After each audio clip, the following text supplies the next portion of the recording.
Taigi, labas vakaras. Pradedam pirmą webinarą apie gamtinę daržininkystę. Kaip matot, pavadinimas yra keistas ir daug žadantis. Kas pirmą kartą apie tai girdi, tai yra daržas be kasimo, laistymo ir trąšų. Pakankamai retas Lietuvoje kol kas dalykas, bet tačiau jisai jau yra. Pirmiausiai, aš prisistatysiu, kas toks esu. Daugelis, nedaugelis, o visi, kurie užsiima ar bent domisi gamtinė žemdirbystė Lietuvoje, tai mane jau turbūt senai pažįsta. Kas nepažįsta, kas yra nauji. Tai prisistatau, esu Saulius Jasionis, savamokslis agronomas, pusiau baigęs mokslus, pusiau ne.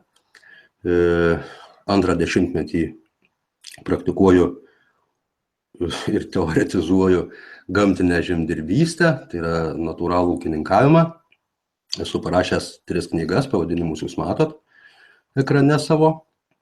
Pirmoji knyga yra apie aplamai ūkininkavimą pagal gamtos dėsnius ir apie pačius gamtos dėsnius. Antroji knyga yra grinai apie daržininkystę ir trečioji yra apie sodininkystę. Kas bus toliau, dar aš nežinau, kol kas nieko daugiau nebeplanuoju. Šios dienos mūsų webinaras yra skirtas grinai daržininkystės problemoms ir jų sprendimo būdams. Koks šito webinaro tikslas yra?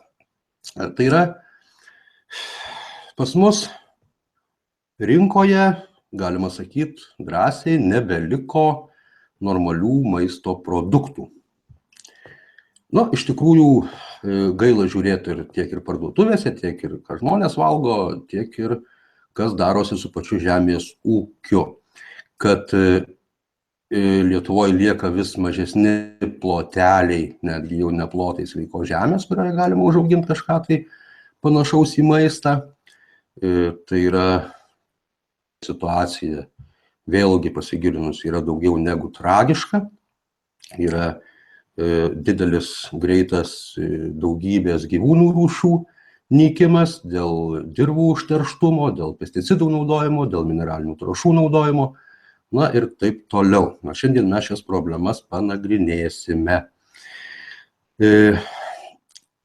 Tikslas yra webinaro paskatinti žmonės, kurie dar to nedaro, turėti ir valgyti gerą maistą.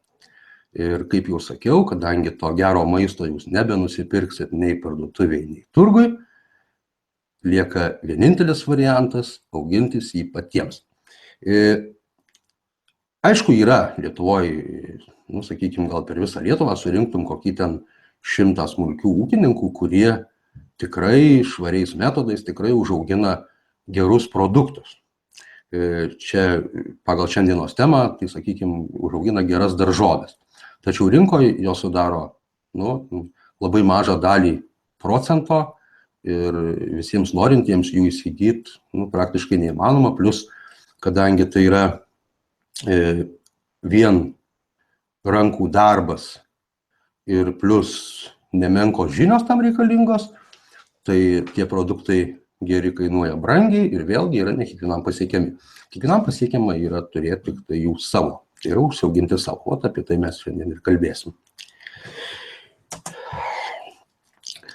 Taip, dabar, kas yra daržininkystė, jūs visi tikriausiai daugmaž įsivaizduojat. Tai yra,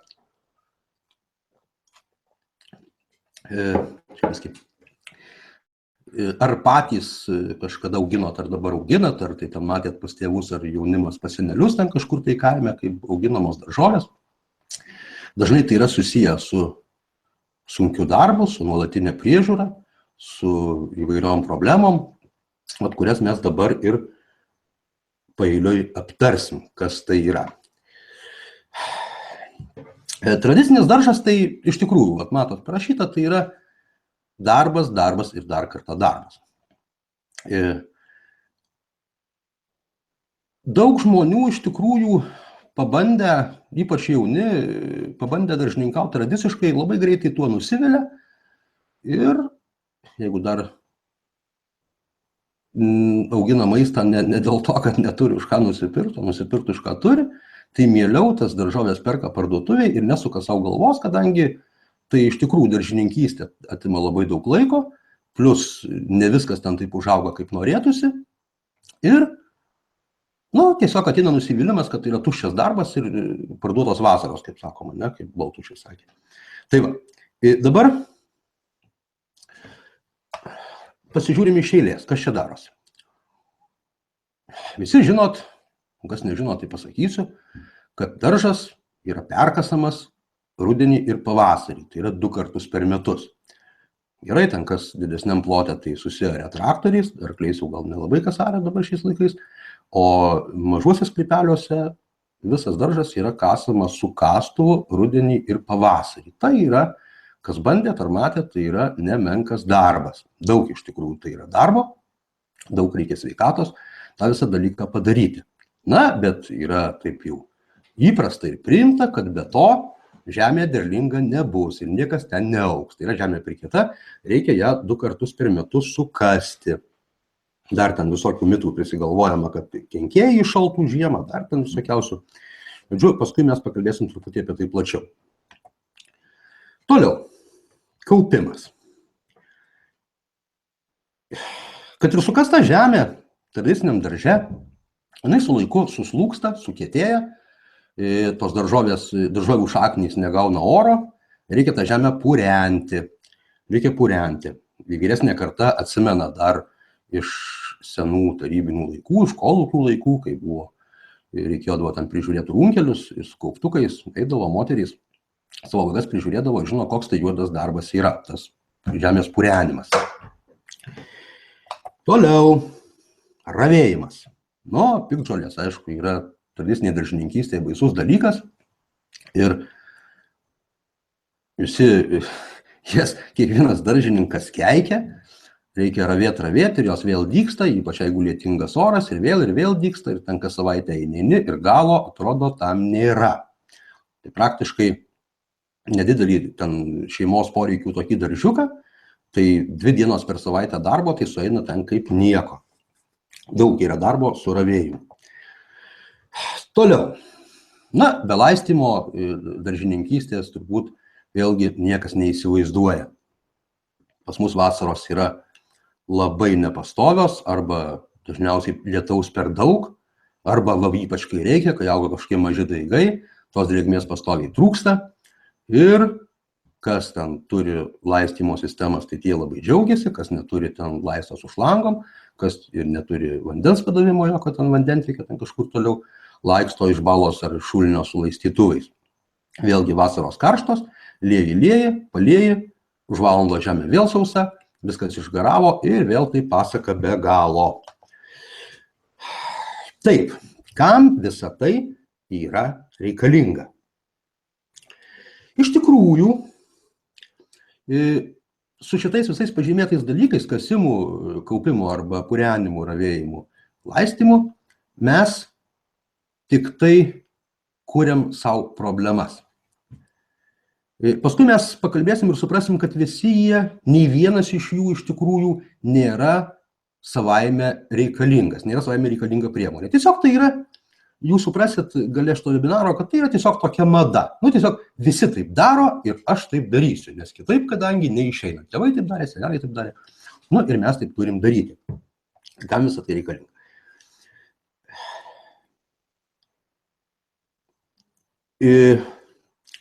Vėlgi, tradiciniai daržininkai, kaip jau minėjau, daro tai todėl, kad taip daro visi.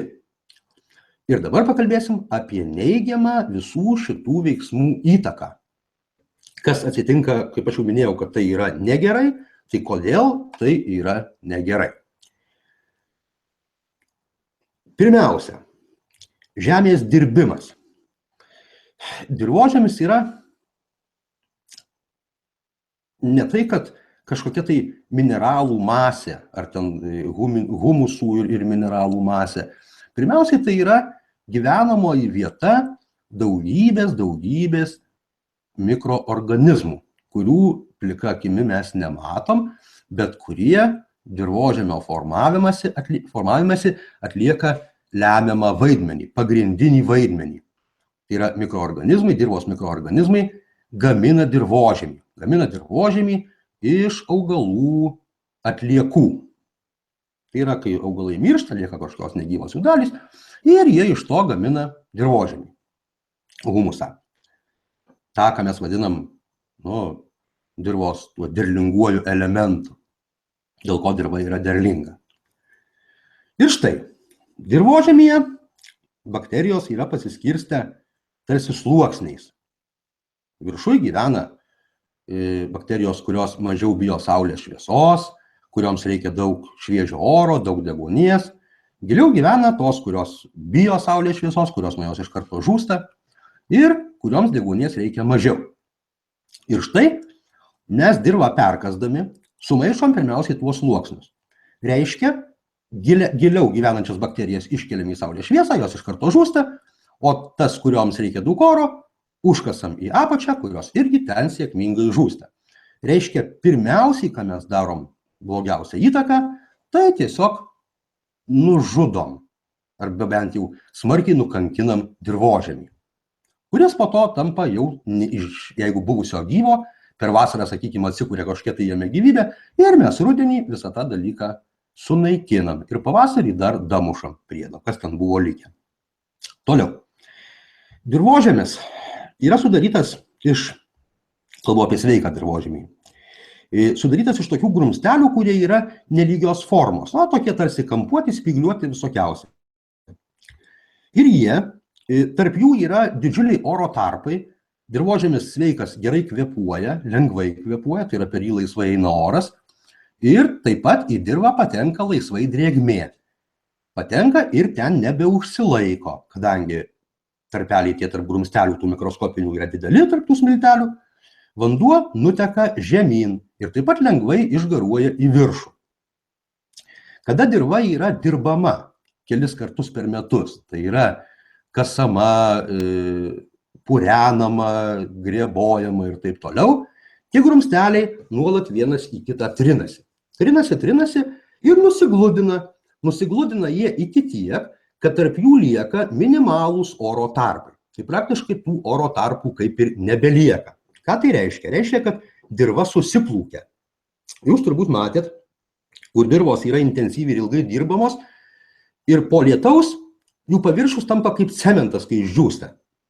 Kaip atrodo užcementuota, pluta užsitraukia. Va tai yra degradavusios dirvos požymis. Ten jau yra višta purenk nepurenęs, tokios dirvos nei purenimu, nei kasimu nebeatgaivinsi. Viskas. Grumsteliai tie yra nusigludinę iki tiek, kad tarp jų nebelieka oro tarpų. Jie yra smulkučiai, vienas prie kito priglunda, tokia dirva nepraleidžia nei oro, nei vandens, augalai joje skursta. Va, tai yra pirmas dalykas, kaip žemės dirbimas, vien dirbimas žemės, kaip nuvaro, sugadina dirvą. Toliau. Tradiciškai dirbama žemė yra nuolat, kada saulė šviečia, kaitinama saulės. Tai pirma problema, kad kai tik tai sausa, reikia liet ir kaip minėjau, viskas, tas vanduo labai greitai išgaruoja. Ir vėlgi, kaip jau minėjau, lietus, ant tokios dirvos palijęs lietus, suformuoja paviršiai plutą, ta pluta išdžiūsta, į dirvą nepatenka oras ir vėl reikia purenti, kad tas oras pasiektų augalų šaknis. Toliau, kada dirva yra plika, o tradiciniam darže jinai visą laiką yra plika, jinai greitai perdžiūsta. Tas perdžiūvimas atrodo paliesi ir viskas. Ne, tai yra iš tikrųjų didelė blogybė augalams. Mes po to pašnekėsim, kai kalbėsim apie augalų ligas, suprasim, kodėl tai yra. Tai drėgna paviršiai, tai sausa augalams sukelia didžiulį stresą. Dėl to mes turim daugybę augalų ligų. Po to čia prieisim dar prie šitos temos. Susiplūkimas jau minėjau. Reiškia, kai lietus dirva suplūkia ir nepraleidžia oro. Toliau. Žalingi temperatūrų svyravimai. Visi augalai, kaip ir visi gyvūnai, ir kaip mes patys žmonės, mėgsta tokį, kas nemėgsta komforto? Visi mėgsta komfortą. Visi mėgsta, kada yra temperatūra tinkama mūsų kūnui, augalams irgi tas pats, irgi turi kūną, ir jos patinka, kada yra temperatūra vienoda, mažai svyruoja, tada jie labai gerai jaučiasi, kada ta temperatūra jiems yra tinkama. Kada dirva yra plika, jinai reaguoja labai greitai, pavyzdžiui, į dienos ir nakties temperatūrų skirtumus. Jeigu diena lauke ten 20 laipsnių plus, dirva įkaista, dirvos paviršius praktiškai iki tiek pat, jeigu tamsi dirva, tai smarkiai įkaista, dar ir daugiau, ir saulė plieskia, naktį, sakykime, ten plus 7, plus 8, ir dirvos paviršius greitai atvėsta. Augalai vėlgi patiria stresą. Patiria stresą nuo didžiulio temperatūrų svyravimo. Gamtoje tokių dalykų nebūna, bet mes prieisim iki to. Tokių svyravimų dirvoje temperatūrų nebūna. Kuo mažesni temperatūros svyravimai dirvoj, ten, kur randasi augalų šaknys, o didžioji jų dalis vis tik tai yra paviršiniam dirvos sluoksny, tuo augalai jaučiasi geriau, yra sveikesni. Toliau, gilus dirvos įšalimas. Tradiciniam darže dirva įšala tiek visur, sakykime, tiek bet kokia plika žemė. Ten daržas, nedaržas visiškai nesvarbu. Dauguma žemdirbių mano, kad dirvos peršalimas, kuo gilesnis, kuo stipresnis, tuo yra geriau, nes kadangi žūsta, įšala kažkokie ten kenkėjai. Sakykime, taip yra. Taip ir būtų. Tačiau tai yra visiškai nesąmonė. Todėl, kad gyvūnija, kuri prisitaikiusi gyventi mūsų sąlygomis, jinai nebeiššąla. Jeigu jinai iššaltų, tai jinai tiesiog išnyktų. Tai yra gyvūnai, kurie gyvena mūsų krašte, yra pristaikę prie mūsų klimato ir jokių ten šalčių jie nebebijo. Taip pat ir mūsų patys naudingiausi organizmai, tai yra dirvos mikroorganizmai arba bakterijos, ten mažieji grybeliai, pirmuonys ir taip toliau, jie irgi nežūsta. Nežūsta sušalę į ledą, jie ten turi apsisaugojimo priemonės, jie tarsi užmiega žiemai, čia labai moksliškai nenoriu reikštis, įsivaizduokim, kad jie visi miega ir pavasarį jie prabunda. Tačiau, kuo labiau įšąla dirva, tuo vėliau pavasarį prasideda joje gyvybiniai procesai. Ir būtent tie gyvybiniai procesai, kurie aprūpina augalus pagrindiniu jų maistu. Vadinasi, įšalusioje smarkiai dirvoje, pavasarį, kol jinai atšyla, augalai ilgai negali augti. Negali augti mūsų ten daržovės, kol dirva nepasiekia 10-12 laipsnių plus. Ir tai reiškia, užsitęsia mums labai pavasaris tradiciniam darže. Nėra gyvybės jam pavasarį. Ir čia vėlgi, reiškia, ta dirvožemio degradacija nuo žemės dirbimo, jau minėjau, kad dirbdami tam darže žemę mes kas metai turim vis didesnę problemą, matot nuotraukose, kaip atrodo ta degradavusi žemė, kurioje auga ten viršutinė nuotraukoje vienas kitas asiūklis. Viskas praktiškai tokia žemė yra baigta, jai atsistatyti reikia jau šimtmečių viskas.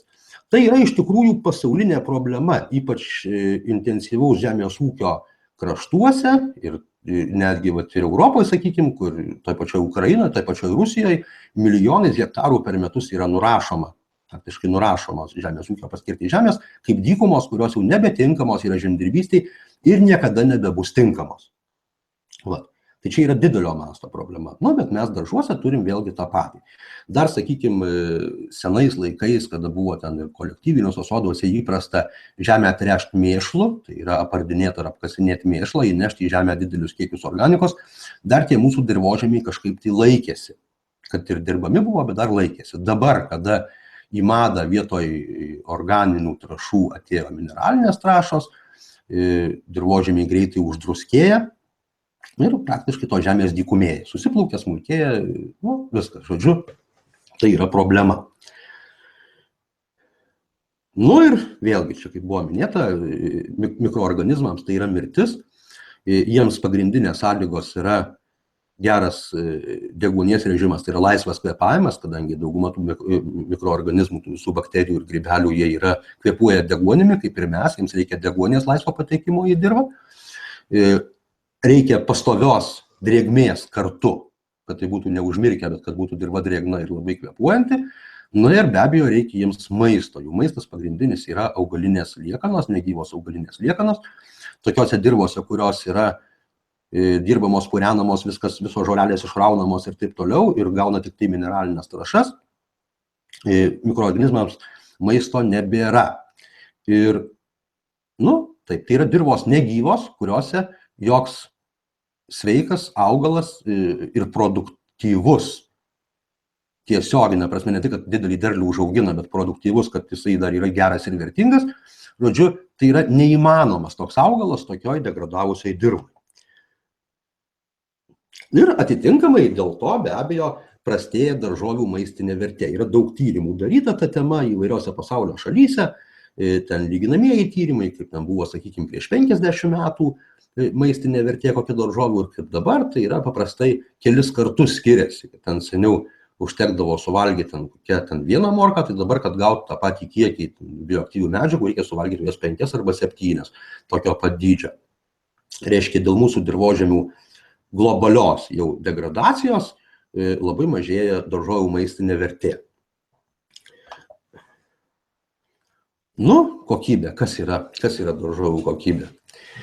Daržovės, dabar vis daugiau žmonių daržovės vartoja ir vaisius kaip pagrindinį maistą, tam tas vegetarizmo visi judėjimai, tai jiems tai yra ypatingai aktualu, kad daržovės turėtų daug maistinių medžiagų. Aišku, ten visokių krakmolų jos ten sukaupia sėkmingai, ne ką mažiau negu kad seniau, bet daržovių kokybė priklauso nuo biologiškai aktyvių medžiagų kiekio jose ir mikroelementų be abejo. Nualinti dirvožemiai, nors tų mikroelementų ir turi, bet neleidžia augalams jų pasisavinti, kadangi tų visų mineralinių medžiagų pasisavinimas tiesiogiai priklauso nuo dirvožemio mikrofloros. Tai yra nuo tų smulkiųjų organizmų, kurie savo fermentais pajėgus yra skaidyti mineralus ir kartu su tirpalu, su vandens tirpalu, augalai tos mineralus gali pasisavinti. Ir mes vėlgi tada visą žemės ūkis taiko alternatyvą, tai yra tręšia mineraliniam trąšom, kurios tirpsta vandenį, augalai visą tai gauna, tačiau tos vertės jie nebesukuria. Ir jūs tą puikiai turbūt žinot, pavyzdžiui, ten vėlgi Maksimose ir ten visokiose panašiose parduotuvėse, paimkit kokį nors pomidorą, kuris yra užaugintas pagal aukščiausias technologijas ir tikrai apskaičiuoti visi maistiniai tirpalai, jis gauna visas savo reikalingas maisto medžiagas ir palyginkit su paprastu pomidoru savo, kuriam jūs nieko neskaičiavot, kuris yra užaugintas lauke. Tai yra diena ir naktis. Pomidoras iš parduotuvės neturi nei kvapo, nei skonio. Užsimerkęs, valgydamas net nepasakytumai, ką ten valgai, nesuprastumai, kad ten yra pomidoras, nors visas maisto medžiagas gavo. Todėl, kad dar tam mūsų kaimo daržiuke dirvožemis dar yra gyvas. Ir nesvarbu, kad mineralų tas, sakykime, pramoninis pomidoras gavęs geresnių santykių, nes kadangi ten jau mokslas apskaičiavo, ką jam duoti. Bet negyva daržovė yra nebegyva. Ir mes iš to suprantam, kad jinai neturi nei kvapo, nei skonio. O tai reiškia, kad neturi absoliučiai jokios vertės. Dabar pakalbėjome apie dirvožemį, dabar pakalbėsime apie patį daržą.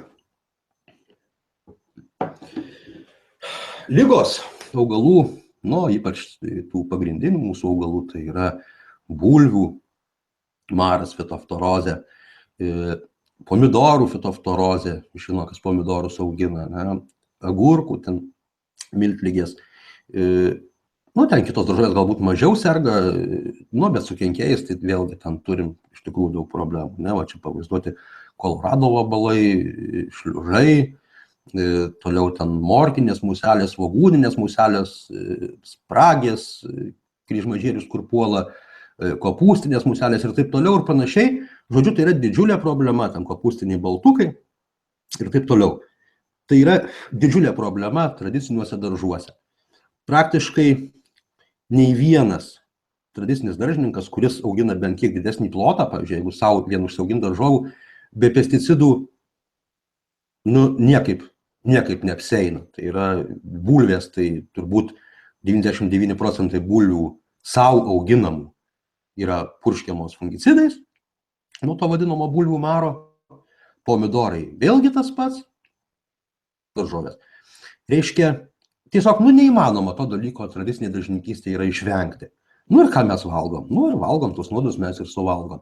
Nereikia įsivaizduoti, kad štai nupurškėm, patikėjom gamintojų instrukciją, kad nupurškėm ir ten suskilo per 2 valandas ar per 5 ir jokios naudingos medžiagos į tą augalą nepateko. Tai yra visiška nesąmonė. Dauguma tų visų, ypač insekticidų, yra kontaktiniai.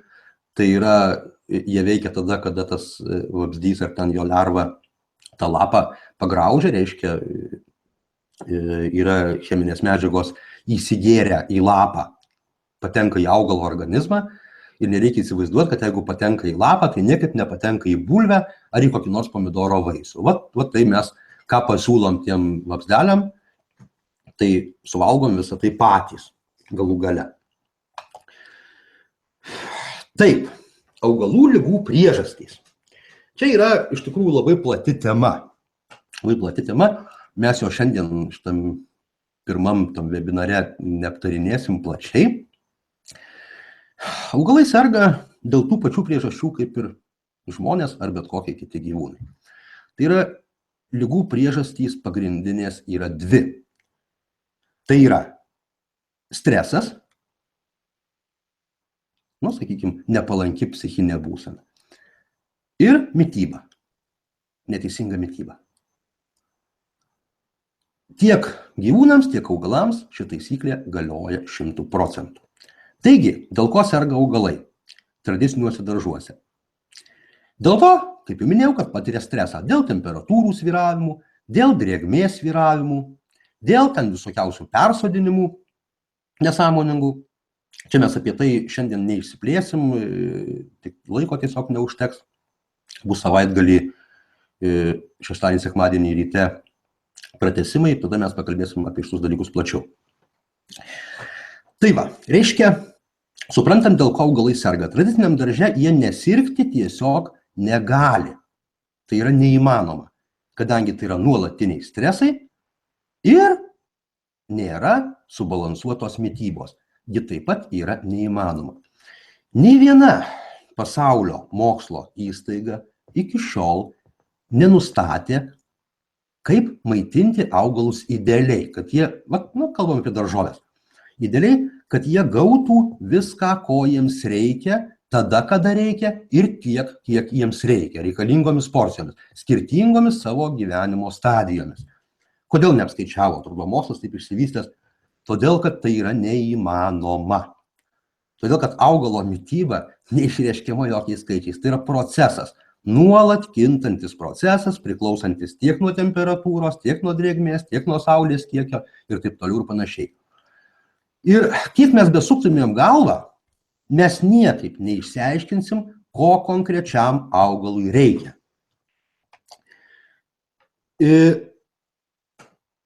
Tačiau gamtoje, kaip žinom, nors tos ligos ir tie ten kenkėjai vadinamieji, jie egzistuoja, jie niekada nepadaro augalams juntamos žalos, augalų populiacijoms.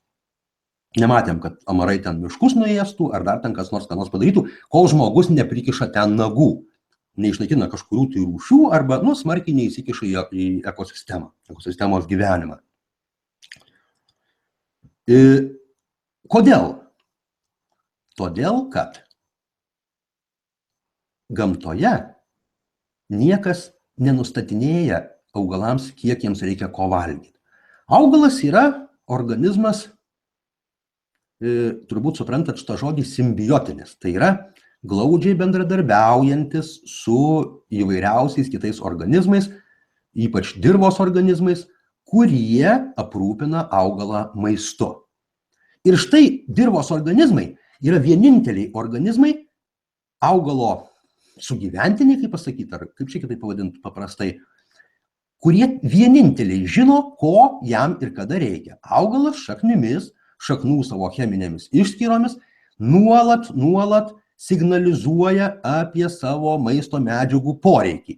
Priedo išskiria labai panašų nektarą, kaip išskiria žieduose, išskiria per šaknis, viliodamas prie savo šaknų mikroorganizmus. Tai yra, susikuria tokia kaip ir asociacija, kur augalas yra gliukozės gamintojas, tai yra sugeria saulės energiją, gamina gliukozę iš anglies dvideginio ir vandens ir duoda to cukriuko truputį pavalgyti ant bakterijoms ir grybeliams, o jie vykdo jo visus kaip užsakymus maisto medžiagoms. Tai yra duoda šaknims tiek, kiek reikia, to, ko reikia ir tada, kada reikia. Čia vėlgi nėra tokia mūsų šio webinaro tema, aš pasakau apie tai trumpai, kas yra per principas, bet tą dalyką reikia suprasti, kad mes niekada nežinosim, kaip augalus teisingai maitinti, bet kadangi yra kas žino, tai vat, tą dalyką galim jiems patikėti. Dabar truputį apie ligas. Bakterijų sukeliamos ligos. Žinot, pavyzdžiui, ten iš sodo ten augalų dabar problema yra, čia nedaržas, bet vis tiek principas yra tas pats, sakykime, kriaušių yra deglygė, yra baisi liga Lietuvoje, kuri iš tikrųjų, kuri naikina kriaušynus ir dėl kurios tikriausiai Lietuvoje kriaušynų niekada ir nebus, arba bus tos kriaušės jau visiškai chemizuotos ir nebevalgomos. Vėlgi ten, kodėl bakterijos vienos gyvena dirvoj vadinamos gerosios, o kitos yra blogosios bakterijos. Iš tikrųjų, nėra nei tų gerų, nei blogų bakterijų. Tie ligų sukėlėjai nėra ten jokie blogieji, tiesiog turi vieną tokią išskirtinę savybę evoliucijoms suteikia, tai yra jie sugeba virškinti gyvą audinį. Iš tikrųjų, tai visi vadinami parazitai, gamtoje nėra parazitai, tai yra utilizuotojai, nesveikų organizmų utilizuotojai. Jeigu augalą puola bakterinės ligos, tai yra bakterijos, kurios sugeba jį gyvą virškinti, reiškia, tas augalas yra, gamtos požiūriu, evoliucijos požiūriu yra nurašytas, nebenaudingas. Tai yra silpnas augalas, kurį reikia, taip jau pagal gamtos dėsnius reikia jį sunaikinti, kuo greičiau reikia suvirškinti ir sumaitinti kitiems sveikiems augalams. O bakterijos, tos, kur mes vadinam ligų sukėlėjomis, jos būtent atlieka tą darbą. Tai jos nieko blogo nedaro, jos daro viską gerai. Tiesiog mes nemokam auginti sveikų augalų, ir gamta juos palaipsniui ir naikina.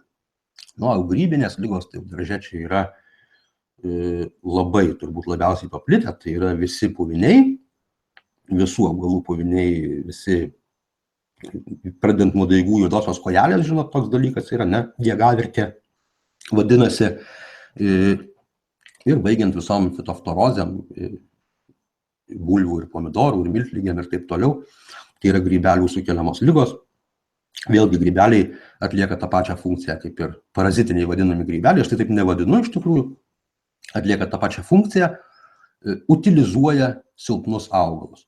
Ir jeigu, sakykime, ten jūsų bulvės ar pomidorai apnikti yra fitoftorozės, reiškia, tai yra augalai silpni ir net neverta tokių dalykų gailėti, tai yra gailėti reikia savęs, savo neišmanimo, kad mes nesugebam nemokam užauginti stiprių augalų, arba netinkamai pasirenkam tos augalus, netinkamai veislės pasirenkam, rūšis netinkamai pasirenkam, ar sąlygas jiems netinkamai parenkam. Žodžiu, esmė tame, kad užauginti sveikų mes nemokam, ir gamta juos tiesiog utilizuoja kaip nereikalingus, kaip trąšą, kaip maistą kitiems augalams. Ir tada, aišku, augina ten vadinamas piktžolės, kurios gamtos požiūriu yra vertingesnės, nes sugeba toj vietoj normaliai augti, kaupti saulės energiją, maitinti tuo savo pagamintų cukrum, gliukozę, maitinti dirvožemio organizmus. Žodžiu, taip gamta klesti, taip jinai ginasi nuo mūsų neišmanimo.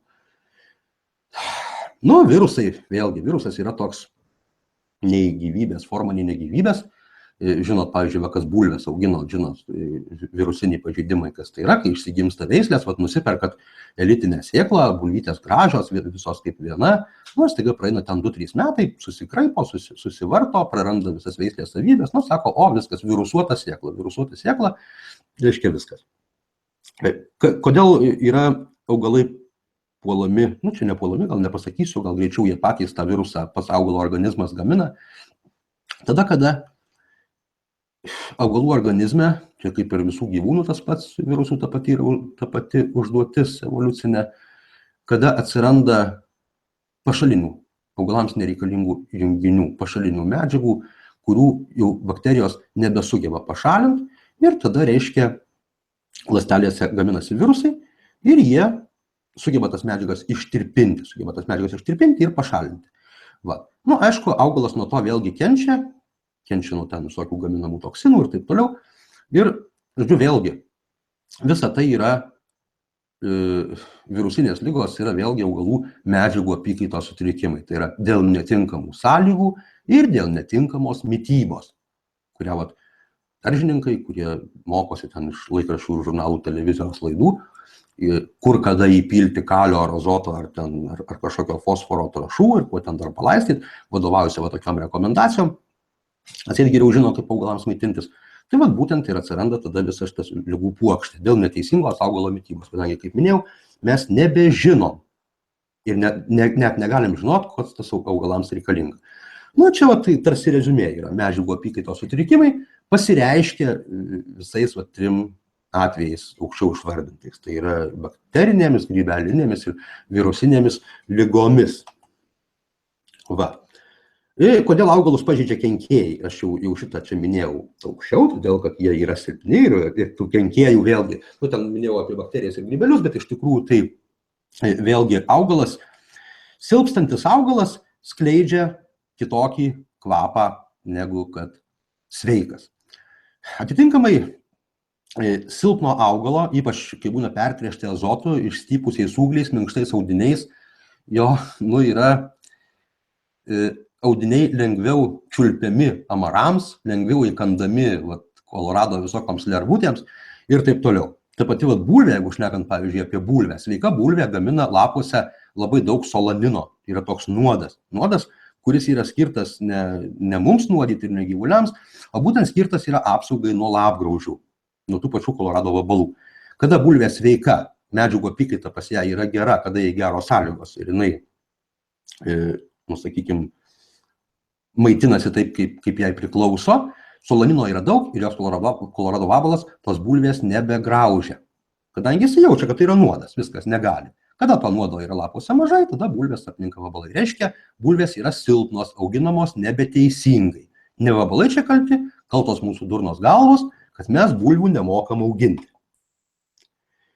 Va. Nu ir vėlgi, stiprūs užsigrūdinę augalai visada sveiki.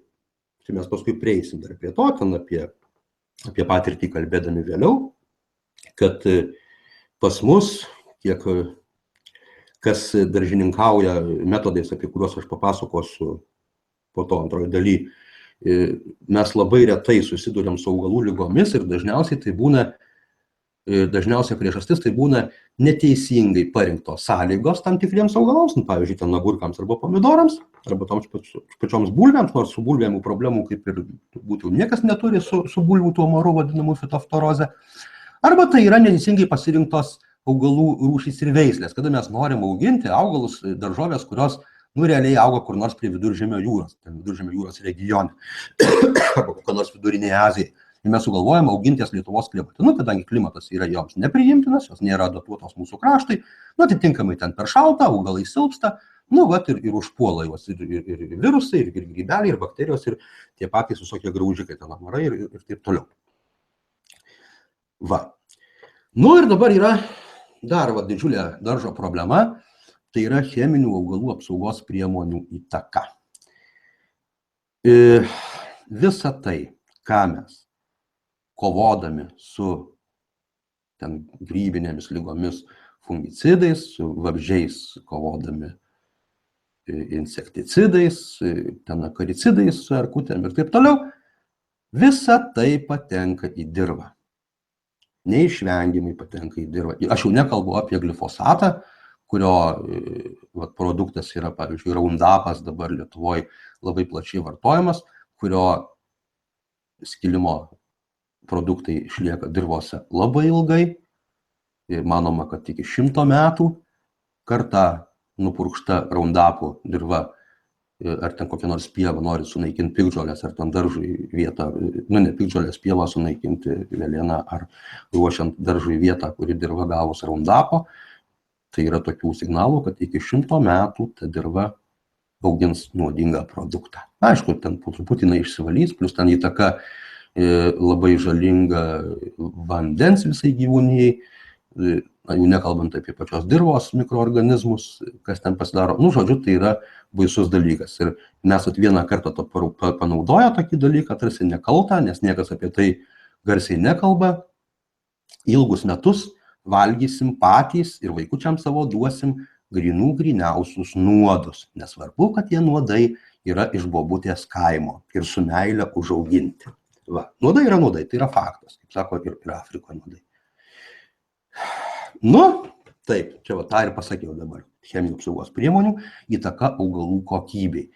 Jeigu jūs bent kartą savo darže panaudojot ar nuo amarų, ar nuo koloradų, ar ten nuo kažko tai cheminės kažkokias priemonės, ne viskas. Jūsų tos daržovės yra jau nuodingos ir nieko nebevertos. Nu va, taip, mums įtaka. Nu va, mums tokia įtaka. Pasižiūrėkit, kokios eilės dabar vaistinėse stovi, pasižiūrėkit, kas poliklinikose darosi. Va, ir patys turbūt ne vienas irgi sergat kelis kartus per metus ir įvairiausių ten problemų. Tai didelę dalį. Aišku, daugybė problemų yra ten ir stresai, ir šis neteisinga mityba ir taip toliau. Daugybė jų yra, tačiau rimtą dalį šitam visam reikale užima būtent augalų apnuodijimas tom apsaugos priemonėm ir dirvų užnuodijimas. Irgi, va, kaip minėjau. Taip. Nu, kaip žinom, ekologiniai daržininkystėj yra naudojamos natūralios augalų apsaugos nuo ligų ir nuo kenkėjų priemonės. Tarsi visa tai yra gerai, be abejo. Yra ten sukurta dabar daugybė visokiausių ir nuo senovės išlikusių liaudiškų tokių preparatų pagrindai iš įvairių ten žolių, vaistinių žolių ir nuodingų žolių, kurie atbaido arba pražudo įvairius ten kenkėjus ir taip pat gydo grybinės ir bakterinės augalų ligas. Daugybė yra iš tikrųjų tų preparatų, čia mes dabar jų neminėsim, ne ta tema. Ir tarsi augalams jie nekenkia, be abejo, tai yra natūralūs preparatai. Be abejo, tos daržovės nupurkštos ar ten palaistytos tais preparatais, jos nebėra nuodingos, tikrai ten nesukaupia jokių nuodų. Problema yra truputį kita. Kad saugodami augalus dirbtinai, mes iš tikrųjų jau užkoduojam silpną jų vystymąsi, užkoduojam silpnus jų palikuonis, užprogramuojam, neužkoduojam, atsiprašau. Va. Toks augalas dirbtinai šiltnamio sąlygomis tarsi auginamas ir dirbtinai prižiūrimas, jisai neduos sveikų palikuonių. Jisai subrandins tokias sėklas, iš kurių dygs tokie augalai, tokios daržovės, kurioms vėlgi reikės nuolatinės priežiūros. O taip mes prisikuriam savo tiesiog darbo, bereikalingo darbo, užuot stengiasi išauginti augalus stiprius, su stipriu imunitetu, derlingus, galingus, nebijančius ten jokių ten klimato kataklizmų, čia galima pavadinti tos pokyčius pas mus, kurie vyksta. Va. Nu, tiesiog prisidarom savo bereikalingų reikalų. Nu va. Tai mes matom dabar, ką darom, kas vyksta tradiciniai daržininkystėj ir ką mes iš to realiai gauname. Ką gauname? Nu, vat ir klausimas jums. Kuo? Jeigu mes darže dirbam žemę intensyviai, jeigu mes naudojam mineralinės trąšas, jeigu mes naudojam augalų apsaugos priemonės cheminės, kuo mūsų užaugintos daržovės skiriasi nuo tų, kurios parduodamos yra parduotuvėse, kurias mes keikiam, oi, Maksimoj ten labai daržovės blogos ir taip toliau, ir taip toliau. O vat štai mūsų darže, ten pas bobutę ar mano kolektyviam sode, jau tai yra savo kaimiškos. Iš tikrųjų, aš jums pasakysiu, jeigu ir skiriasi, tai labai minimaliai. O dažniausiai tai nesiskiria niekuo, kadangi ir pramoniniuose ūkiuose daržovės auga žemėj, yra ten gerai viskas ten primaitinta, viskas tvarkoja su jom. Nu, bet turbūt aiškinti nereikia, kad pramoninė daržovė maistu vadintis nelabai gali. Čia turbūt jau niekam nepaslaptis šitai vietai. Nu ir vėlgi, prieinam prie to pačio, kaip tai atsiliepia mūsų sveikatai. Nu, matom, pasižiūrėkit vaistinėse, kas darosi poliklinikose, matysit, kaip atsiliepia mūsų sveikatai. kas senesni žmonės prisimena seniau, būdavo ten tokiam miestelį 50 000 gyventojų 2 vaistinės ir visiems užtekdavo po keli žmonės turėdavo. Dabar tam pačiam miestelį yra 200 vaistinių ir visos eilės yra didžiausios. Tai va, prašom jums, kaip atsiliepia mūsų sveikatai. Automatiškai daržovės augdamos tokiuose nuskurdintuose dirvožemiuose, negyvuose dirvožemiuose, plus silpnos daržovės su silpnu šaknynu, kada yra specialiai primaitinamos, šaknys jų nesivysto ir taip toliau ir panašiai. Žodžiu, silpni augalai prastam dirvožemį augdami, plus nuskurdintam dirvožemį, be abejo, kad jie nesukaupia reikiamo pirmiausiai mineralų kiekio, mineralinių medžiagų, dėl kurių vos nepagrinde mes tas daržovės ir valgom.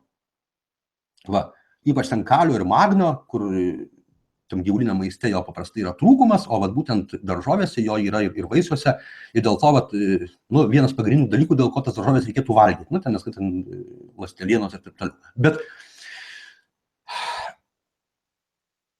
vėlgi, vaistinėse yra pasirinkimas visokiausių mikroelementų, visokiausių maisto papildų, kuriuos galima ten pirkti, vartoti ir taip toliau. Aišku, be abejo, čia kas domisi truputį tai supranta, kad tų visų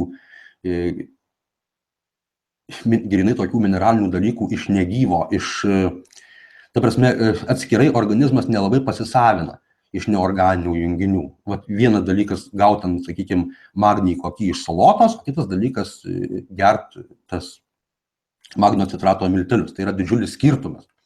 Labai didžiulis skirtumas. Va. Bet tačiau, kadangi daržovėse tokiose taip užaugintose tų mineralų trūksta, tai vat, daugeliu žmonių tie papildai yra reikalingi. Kalbant apie vitaminus ir kitas biologiškai aktyvias medžiagas, aš jau minėjau pradžioj, pirma, kad negyvoj dirvoj tų biologiškai aktyvių medžiagų nebėra. Augalai, jų pagamina, aišku, augalo organizmas pats gamina, bet gamina labai minimaliais kiekis, kad galėtų pats išgyventi tik tai ir kalbėti apie kažkokias taip užaugintas tradiciškai sakau, taip jau, dabar iš tikrųjų tradiciškai, dirbamoji žemė ir su cheminė apsaugos priemonėm užaugintas daržovės vadinti kažkokiu vitaminų šaltiniu, tai yra visiška nesąmonė, nes ten jau yra minimumas. Kalbėt, sakyt, kad tai yra kažkoks sveikas maistas ir naudingas, tai yra visiška nesąmonė. Ir kągi, keliam tada klausimą. Ar verta visuo tuo užsiimti, jeigu iš to realios naudos nėra? Ar nepigiau yra nusipirkti ten su akcijom geroj, kokioj Maximo ar Lidle, tų pačių daržovių ir nevargti, nepardavinėti savo vasarų? Va, kam visą tai yra reikalinga? Vėlgi, matom dabar čia paveiksliuką, kad taip daržininkaujant ilgą laiką mūsų degraduoja dirvožemis ir atitinkamai, vėlgi, čia jau minėti dalykai, kad mažėja biologinė įvairovė, blogėja augalų kokybė, maistinė vertė, sveikatos problemos mūsų atsiranda. Ir nuolatinis derliaus mažėjimas, nors jūs kas metai pilsit į tą savo daržą vis daugiau trąšų ir vis intensyviau ten kasit ir kaupsit ir taip toliau, jūsų derliai kas metai mažės, augalų ligų daugės, problemų daugės, darbo daugės. Galbūt mažam sklypelį mes tų problemų nepastebim, bet kaip minėjau, tai yra pasaulinė problema, apie kurią kol kas garsiai niekas nekalba. Dirvožemių degradavimas, derlingumo mažėjimas, ten ir taip toliau ir panašiai. Kas senesnė karta atsimenat plėšinius Juodžemių rajonuose, dar Brežnevo laikais, buvo labai derlingi juodžemiai, kuriuose ten augino kviečius, kukurūzus. Keletą metų buvo ten baisiniai derliai.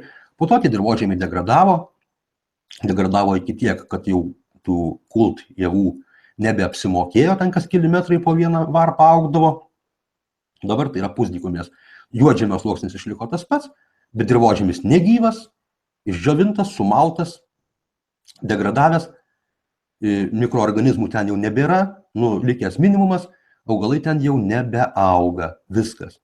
Ten yra žemės ūkis jau nebeįmanomas, nors pagal balus dirvožemis yra labai derlingas.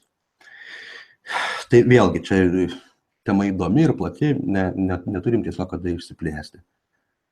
Nu ir kągi, pereinam tada prie, ką dabar daryti. Nu, vat, ką dabar daryti, kad va, taip atsitiko, kur mes taip nueisim. Šitą dalyką, kadangi žemės ūkiu nepramoniniu savo poreikiams užsiminėjau nuo jaunystės, tai yra jau tas stažas jau pakankamai yra didelis, nežinau, šitų metų neskaičiuoju, nesinori savo amžiaus prisiminti. Tai aš tą dalyką pastebėjau seniai, kad tas toks žemės ūkis ir tokia daržininkystė, jinai niekur nebeveda. Jinai niekur nebeveda, kad toliau bus tik blogiau ir blogiau. Kažkaip prieš kiek čia tų metų, nežinau, 15 gal atgal, ar dar viskį daugiau, papuolė man į rankas rusų tokio agronomo Nikolajaus Kurdumovo knyga Protingas daržas. Dabar tai tokia vaikiška, atrodo primityvi, tada buvo labai įdomu. Jisai ten rašė, kad žemę kast negerai, kad gamtoje tokio dalyko nėra, kad reikia žemę dengti darže, reikia dengti mulčiu, reikia ten, žodžiu, kad žemė turi būti užklota, kad jos negali kaitinti saulė, kad reikia mikroorganizmams maisto ir taip toliau. Aš tais dalykais labai domėjausi aplamai žemdirbystę ir įsivaizdavau, kad taip reikia tręšti, kadangi mes paimam iš dirvos ten maisto medžiagas, turim jas gražinti, ten trąšų pavidalu, kaip dabar įsivaizduoja didžioji dalis žemdirbių. Neįsivaizduoja, jiems pasako ir jie ten taip tiki, tai ten neįsivaizdavimas, bet nesvarbu. Va, ir reiškia, ir aš pradėjau pirmus žingsnius bandyti, kas liečia daržą. Iš tikrųjų, pirmieji žingsniai buvo su gėlėmis daugiau, bet kas liečia daržą, kadangi šiandien tokia tema, tiesiog pradėjau nupjautą žolę dėti ant lysvių. Įdirbta žemė, auga kažkokios daržovės ir dedi nupjautą žolę. Labai negalvojau, kas ten vyksta, domėjausi lygiagrečiai tais dalykas, kas ten vyksta, bet iš karto pavasarį prasidėjo bandymai. Ir aišku, galiu pasakyti, kad rezultatai tikrai pirmą sezoną nustebino. Čia toks dalykas yra paprastas. Uždengtos žolė lysvės bent jau nedžiūsta. Ir tai yra labai daug, ypač jeigu sausa vasara. Ir ten dalis, sakykime, ten koks mėnuo yra smarkiai sausas, tai mulčiuota lysvė, mulčias, tai yra ta paklotė, ta žolės ar šiaudų, ar šienų, nesvarbu, ten paskui aiškinsimės tuos dalykus. Ir sulaiko drėgmę. Ir tai yra jau labai daug. Antras dalykas, apsaugo nuo temperatūrų skirtumų. Tai yra dieną neleidžia saulei žemės smarkiai įkaitinti, naktį neleidžia žemei smarkiai atvėsti. Tai yra, dirvos temperatūra yra daugmaž vienoda dieną ir naktį. Pavasarį tokia dirva, aišku, lėčiau įšyla, bet už tai rudenį lėčiau atvėsta. Tai vėlgi, einant per visą vegetacijos sezoną, nuo pavasario iki rudens, tokia dirva plastiškai, taip tolygiai gražiai plastiškai keičia temperatūrą. Tai yra lėtai įšyla, ilgai laiko šilumą ir rudenį lėtai atvėsta, kas augalams yra labai komfortiška. Ir aišku, po to jau ten išlindo kiti dalykai, kad tai yra pagrindinė augalų mitybinė medžiaga. Bet čia vėlgi, kol kas ne dabar apie tai. Iš tikrųjų, prieš 15 metų Lietuvoje prasidėjo toks judėjimas gamtinės žemdirbystės, tame tarpe ir gamtinės daržininkystės. Tai yra, buvo kelios dešimtys iš pradžių žmonių, kurie pradėjo tokiu būdu bandyti daržininkauti.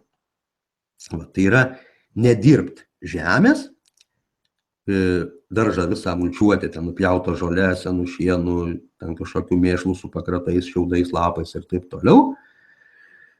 Ir aš nežinau, iš tų mūsų visų pirmeivių, kurie buvo tikrai užsidegę buvo žmonės, iš kurių dabar išaugo tokia graži puokštė profesionalų, kurie iš to gyvena, kurie augina tikrai aukščiausios kokybės daržoves, tai jau čia be kalbų, to reikalo jie nemetė,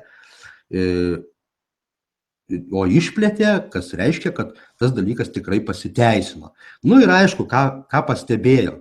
Iš karto pastebėjo, kad tai pirmiausiai padidina derlių. Kas, daržininkai automatiškai tai yra tarsi tikslas toks, kaip ir viskas aišku. Čia pasmė kitaip. Jo, gerai. O apie skonį, kalbant daržovių, tai buvo po pirmo sezono, ten dar kai tik tai keliese buvom, tai visi buvo maloniai nustebinti, kadangi tokiu būdu užaugintos daržovės, jos yra, taip vadinama, turtingo skonio.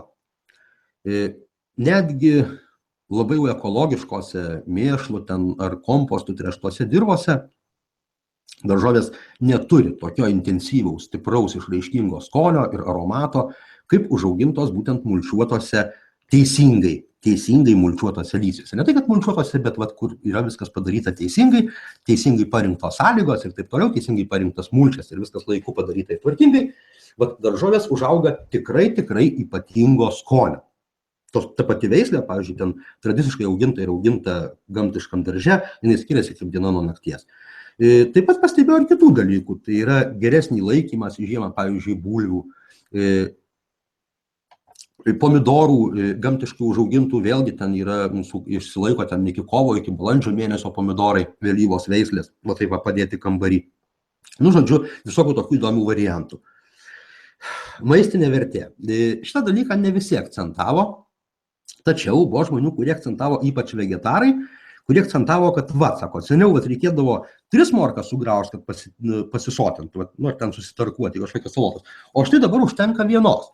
Reiškia, tai vėlgi nėra kažkokie ten teoriniai tyrimai laboratoriniai, tai yra tiesiog žmonių praktikų pastebėjimai, kurie maitinasi iš savo daržo, kad tokio maisto užauginto tokioj biologiškai aktyvioje aplinkoje, labai gyvoje aplinkoje, labai sveikoje aplinkoje, maistinė vertė yra didesnė. Ten galima vaidinti, aš nežinau, kuo vadinti, ten galima energija, ne energija, man tai yra visiškai neįdomu, kaip tą dalyką pavadinti. Esmė tame, kad ta daržovė yra maistingesnė. Jų reikia jau mažiau tokių. Aišku, daržo sveikata. Pradėję taip daržininkauti, mes praktiškai jau pirmam sezone užmiršom apie Kolorado vabalus, kas liečia bulves, užmiršom bulvių fitoftorozę. Daugybę metų nematęs esu, kas tai yra. Matęs kaimynų laukuose be abejo, bet pas save ne. Teisingai, problemų truputį išliko. Išliko pomidorų fitoftorozė, kai būna labai drėgna vasara ir veislės, kurios silpnesnės yra nelabai atsparios fitoftorai, nes yra visiškai atsparių veislių, kurios praktiškai neserga, mes tokias stengiamės rinktis, o kurios jau neatsparios, taip, su pomidorais turim, nėra čia ką. Žodžiu, reikia pripažinti, kad nėra viskas taip gerai. Ir aišku, kas liečia darbą, tai tą pastebėjo visi, kad tai yra. Negalima sakyti, kad darbo nėra. Aišku, kas nereikia, kaupti nereikia, bet mulčią ten tą nešiot reikia, ar vežiot su karučiu, ar ten su maišu kažkokiu tampytą dalyką reikia. Tačiau visi pastebėjo, kad darbas darže tampa malonumu, tai jau prasideda kūryba. Kadangi tu jau turi ten suprast kažką, jau ten jau reikia ne tai, kad dirbti bukai su kastuvu kasti, tai reikia turėti supratimą, jau reikia stebėti augalus, kaip jie jaučiasi, ko jiems trūksta. Žodžiu, toks prasideda tarsi kūrybinis procesas. Tai yra nedarbas dėl darbo, tarsi tokia kūryba, kuri jau teikia malonumą. Jau malonu yra, tokiam darže dirbti yra malonu. Štai matot nuotrauką. Tai yra mūsų vienos iš seniausių gamtinių daržininkių daržas. Jau matot augalų, kokia yra įvairovė, kaip visą tai atrodo, kaip viskas klesti čia ir bujoja. Daržas šitas yra mulčiuojamas nupjauta žole. Visą vasaros sezono metu yra pjaunama žolė ir kraunama ant lysvių. Čia ir pažymėta yra kūrybinis malonumas. Iš tikrųjų taip ir yra.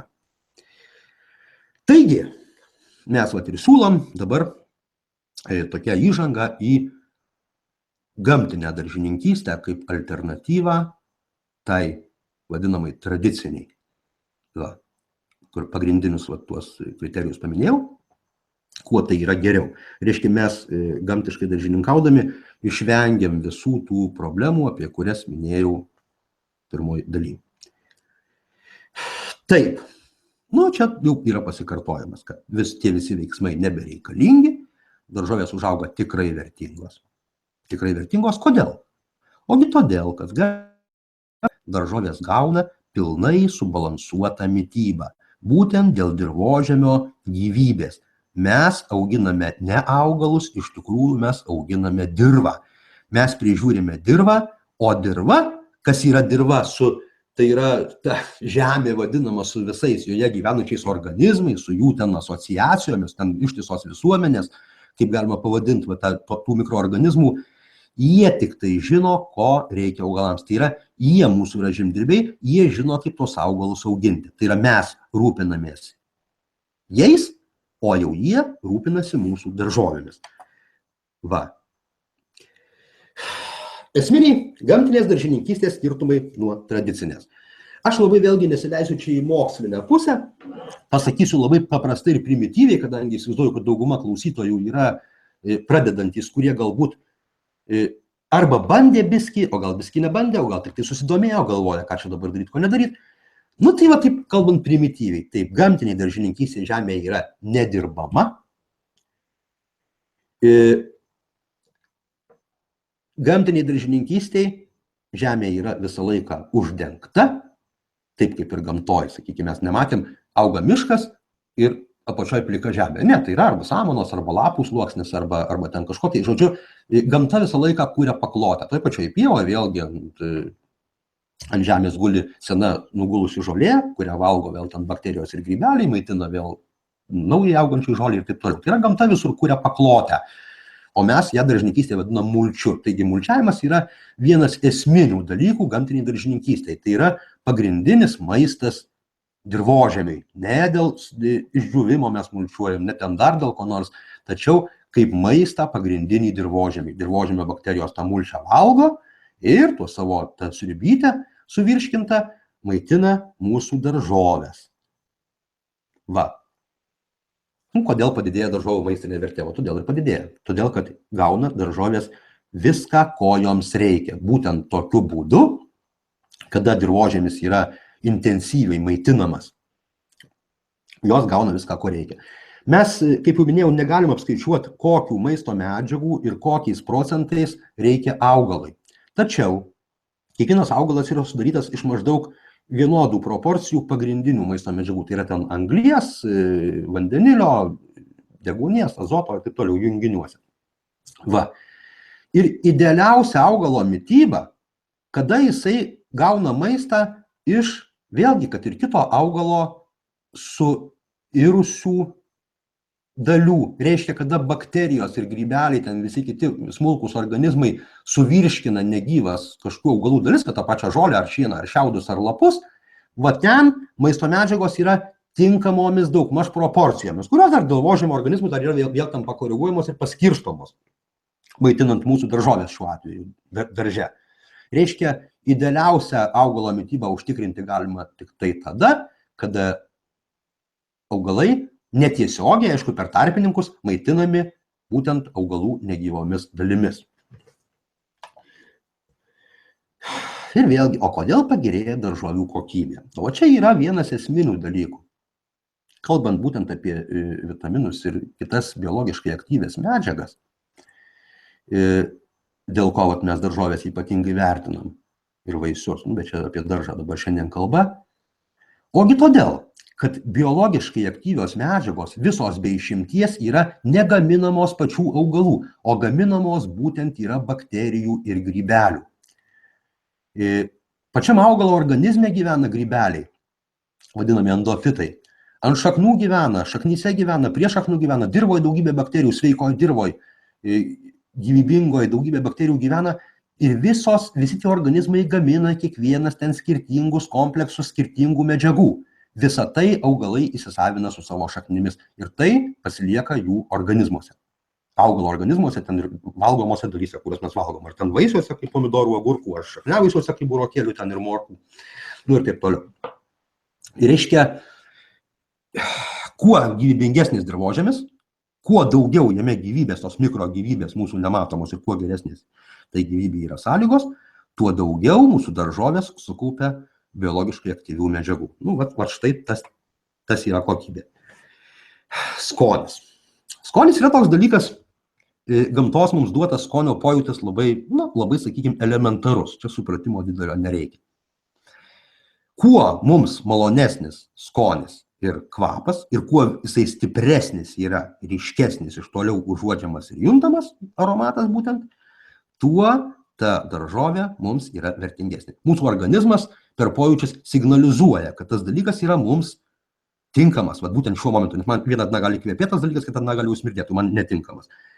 Reiškia, be kvapės ir silpno skonio daržovės yra nebe maistas. Tai yra visiškai niekam nevertas dalykas. Kada mums labai kvepia, aromatas stiprus ir skonis, intensyvus, ryškus skonis, reiškia, tada tas dalykas yra mums, reiškia, reikalingas ir priimtinas. Ir tai vėlgi priklauso tiesiogiai, labai netgi tiesiogiai priklauso nuo biologiškai aktyvių medžiagų kiekio būtent toje daržovėje. Kuo intensyvesnis aromatas ir turtingesnis, ryškesnis skonis, reiškia, tuo daugiau daržovėje yra biologiškai aktyvių medžiagų. Tai va čia tie dalykai, ta kokybė ir skonis yra tiesiogiai susiję. Reiškia, pomidorą maksimui pauostėt, kvapo nėra, ne, būna ten, arba per turgų eini, pavasarį prasideda braškės, pilna braškių prikrauta, nu, nematytumai, neužuostumai. Nu, tai va, tai reiškia, va ten tokia yra ir kokybė. Nėra aromato, nėra skonio, nėra ir kokybės. Kodėl nereikia kovoti su lygomis ir kenkėjais? Pirmas dalykas, tai kovoti iš tikrųjų nereikia, kadangi kada augalai auginami teisingai, viską gauna, ko jiems reikia, tinkamas sąlygas, tai jų nei lygos, nei kenkėjai nepuola bent jau masiškai. Nusilpnesnį kokį ten paima ir nugraužia. Masinių tokių puolimų nebebūna. O kodėl iš kitos pusės pažiūrėjus, kodėl pas mus nereikia kovoti? Todėl, kad mūsų tikslas yra stiprus, gyvybingi augalai. Ir jeigu auginant geromis sąlygomis, viską ten gerai, žodžiu, teisingai prižiūrint pagal augalo prigimtinius poreikius, jisai vis tiek suserga arba ten pradeda graužti kokie nors vabalai arba dar kas nors, reiškia, augalas genetiškai yra per silpnas, jo palikuonys yra mums nebereikalingi ir mes tokį likviduojam. Darom atranką, kad reiškia, kad augalai būtų patys stiprus. Va. Bet tik su sąlyga, kad yra... Čia dabar praeitam, matėt,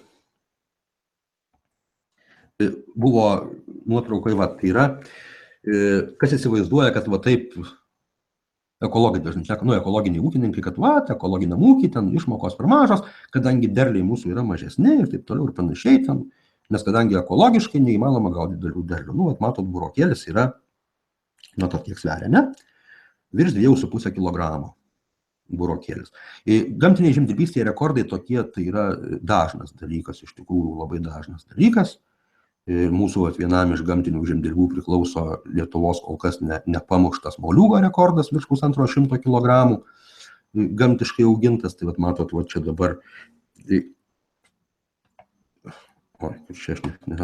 matot burokėlį, čia vat matot pastarnoką, ar čia petražolė, pastarnokas.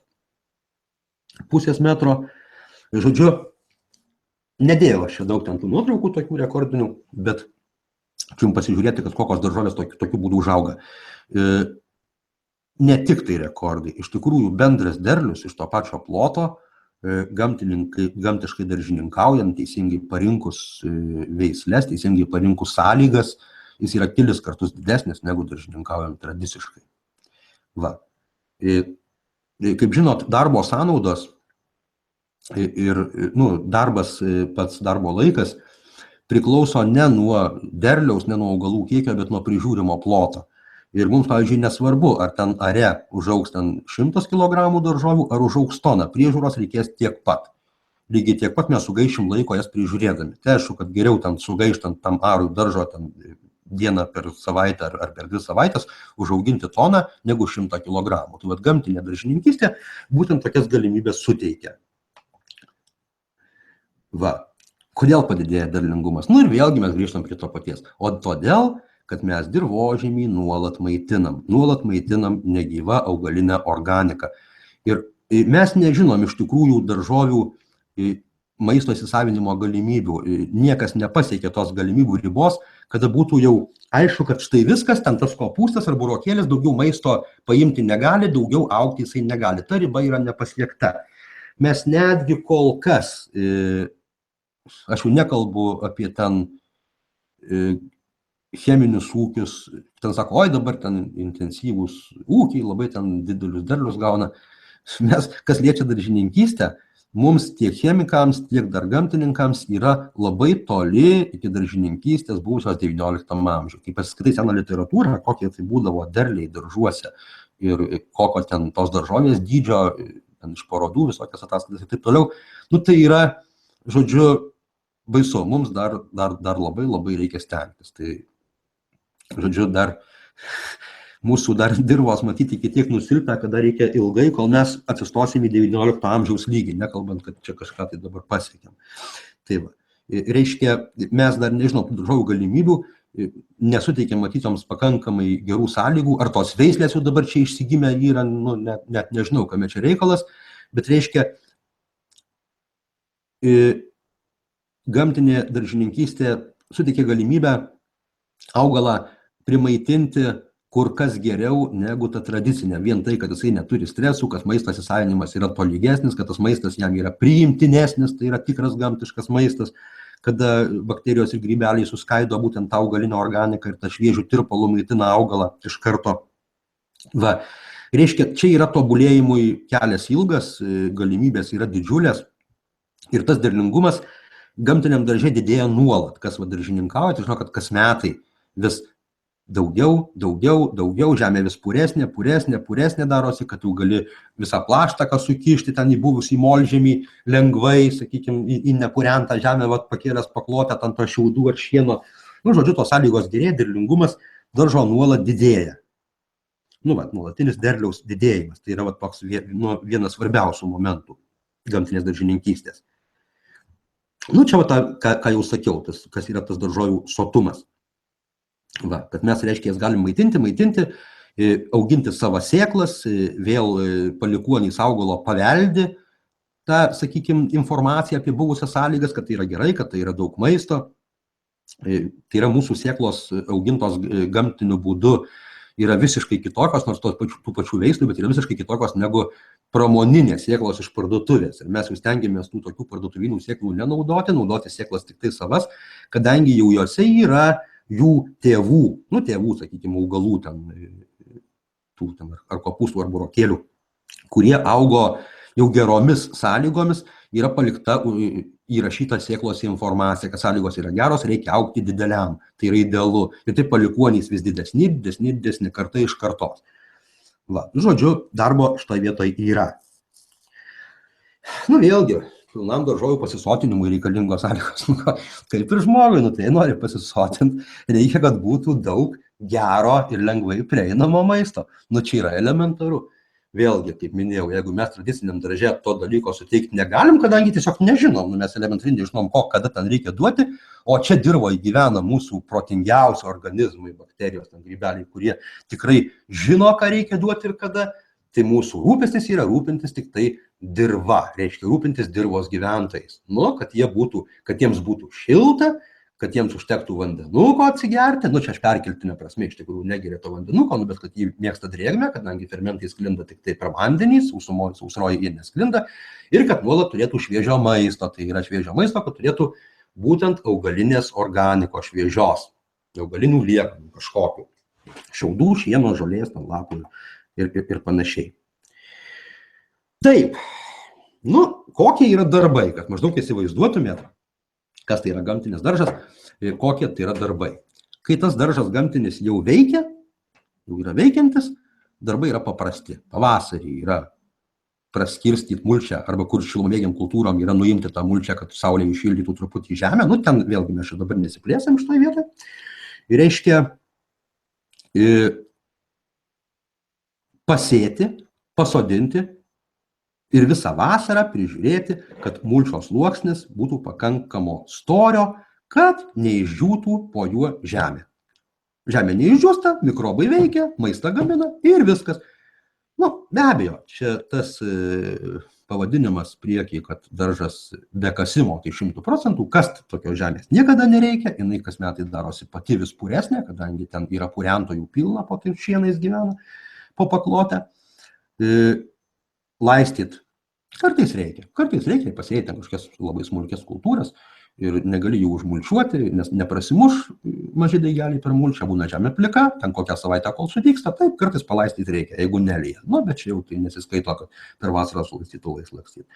Nu, o trąšų tai jau 100%, reiškia, jau 100% nereikia. Tai va, tai tų darbų tikrai nėra. Ir viskas, prižiūrim, reiškia, mulčios sluoksnį. per visą vasarą. Viskas, nusimam derlių.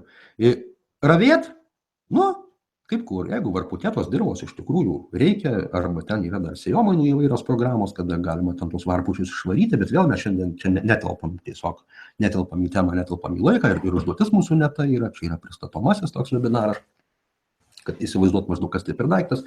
Žodžiu, tos visos technologijos yra.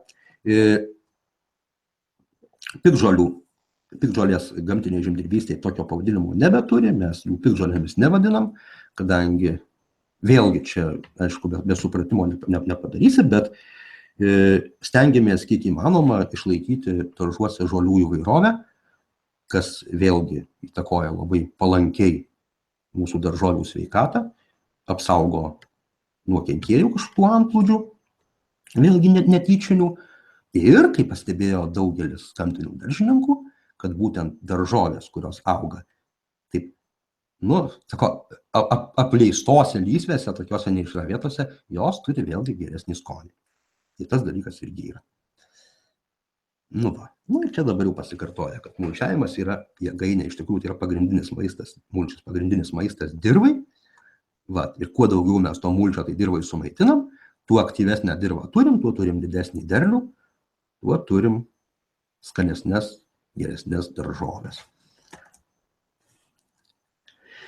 Taip. Dabar tokių biskį perinam prie materialesnių dalykų. Kokios reikalingos materialinės sąnaudos. Gamtiniam daržui iš tikrųjų reikia plotelio žemės. Sakyčiau, jeigu jūs iki šiol augino daržovės tradiciškai, tai 3 mažesnio ir jame užaugs tas pats kiekis, negu kad tradiciškai augino. Ir reikia turėti kuo mulčiuoti.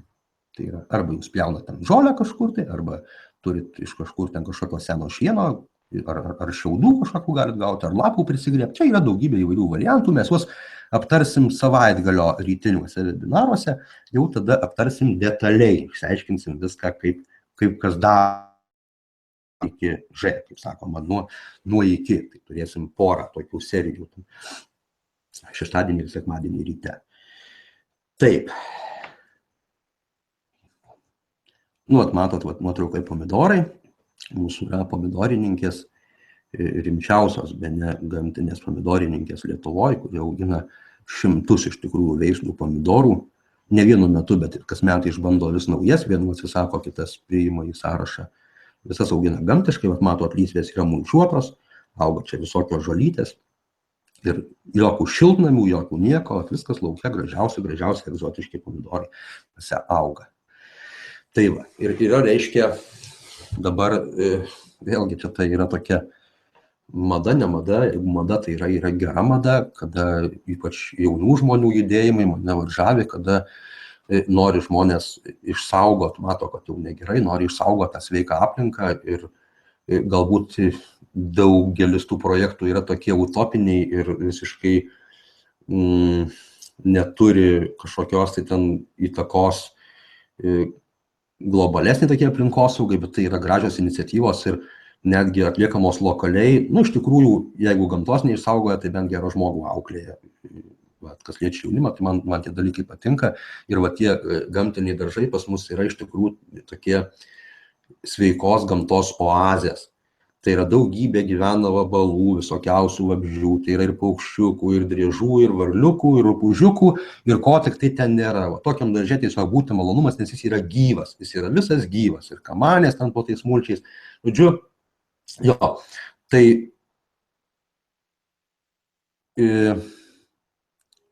čia parašyta, kad nežūsta nuo chemikalų, ne tik, kad nežūsta nuo chemikalų, bet tai yra sukuriamos palankios sąlygos tai smulkiai gyvūnijai, iš tikrųjų klestėti tokiuose daržuose. Tai yra labai gražu.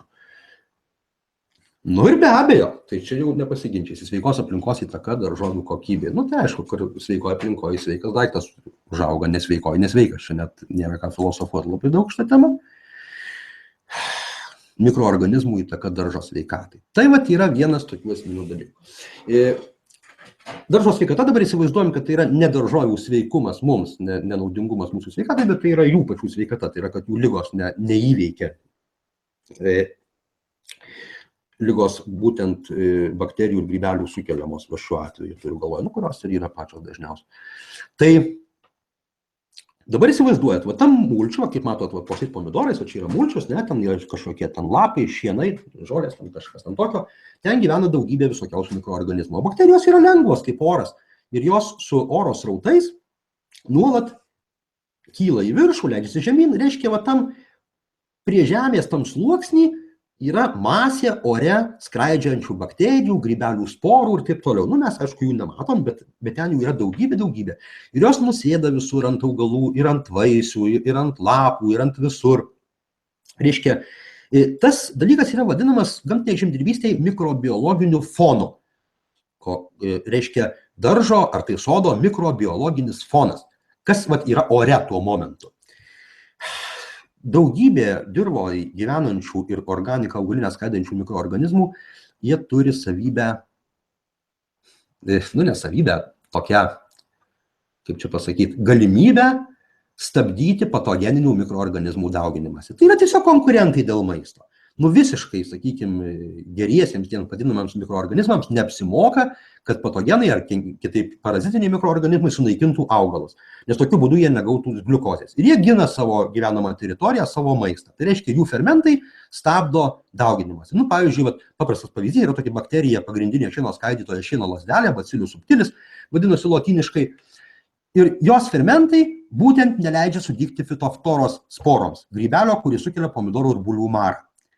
Ir jeigu mikrobiologinis fonas yra intensyvus darže ir daugybė yra šieno lazdelių, kurios padengia skraidžiodamos ten pomidorų ir bulvių lapus, tų bakterijų, ir kada drėgnas oras jos ten pradeda aktyviai daugintis, jokia fitoftoros spora ant lapo sudygti negali. Va štai ką reiškia mikroorganizmai daržo sveikatai. Nesvarbu, kiek bus ligų sukėlėjų, jų kiek bebūtų, jiems neleis daugintis būtent šios gerosios daržo bakterijos.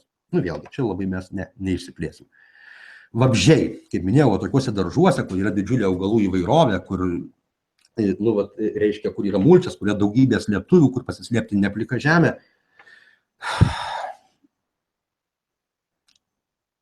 Kiekvienas mūsų platumose gyvenantis vabzdys maždaug turi apie 40-50 rūšių ant savo galvos, kurios jį nori suvalgyti. Kitų vabzdžių. Ne gyvūnų, bet vabzdžių. Tame tarpe ir visi kenkėjai, vadinamieji, tie patys Kolorado vabalai, ir spragės, ir amarai, ir taip toliau, ir panašiai, ir erkutės visokiausios. Turi maždaug tokį kiekį rūšių, kurios jį nori suvalgyti. Kuo didesnė vabzdžių įvairovė yra darže, ar sode, nesvarbu, šiuo atveju apie daržą kalbam, kuo didesnė įvairovė yra vabzdžių, tuo mažesnis pavojus, kad ką nors užpuls kažkokie parazitiniai vabzdžiai. Kadangi jų populiacija bus iš karto sureguliuota iki minimumo, sumažinta tų, kurie juos valgo. Tai yra, jie taps kažkam maistu.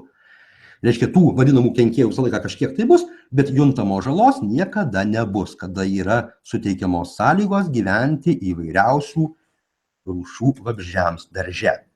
Nu, varliagyviai. Vėlgi, varliagyviams čia yra sąlygos geros, rupūžiukai po to mulčių ten gyvena, įsiknisa urvelius, naktį medžioja, ką medžioja rupūžės šliužus pagrinde. Pagrinde gaudo jo šliužus. Daržininkai tradiciniai labai žino, kokią žalą daržui padaro šliužai kartais, ne, ypač jauniems daigams ir ne tik kartais jauniems. Tai va, turėkit daržuose daug rupūžių, o tokiom sąlygom joms gyvent patinka ir šliužų jūsų darže nebebus. Kitų gyvūnų įtaka. O dar yra toks vienas tradicinio daržininko didžiausias priešas – kurmis. Kurmių bijo visi. Mūsų daržuose yra kurmių iš tikrųjų daug. Kodėl daug? Todėl, kad ten yra daug maisto, tai yra daug sliekų pirmiausiai. Taip, būna kartais labai kurmių užuostose lysvėse, būna ten 5-10% nuostolis, ypač sodinant daigus, kada jie ten juos išpilnoja ir visą kitą. Tačiau gamtiniuose daržuose niekada nepatiriama žala nuo grambuolių lervų ir kurklių, kas tradicinėje žemdirbystėje yra tiesiog rykštė kai kur. Va, pas mus tokių dalykų nebūna, kadangi kurmis visą tai sutvarko. Ir ne tik kurmiai, ir kirstukai. Va, irgi gyvena urveliuose. Nu, apie tą natūralią aplinką aš jau truputį užsiminiau.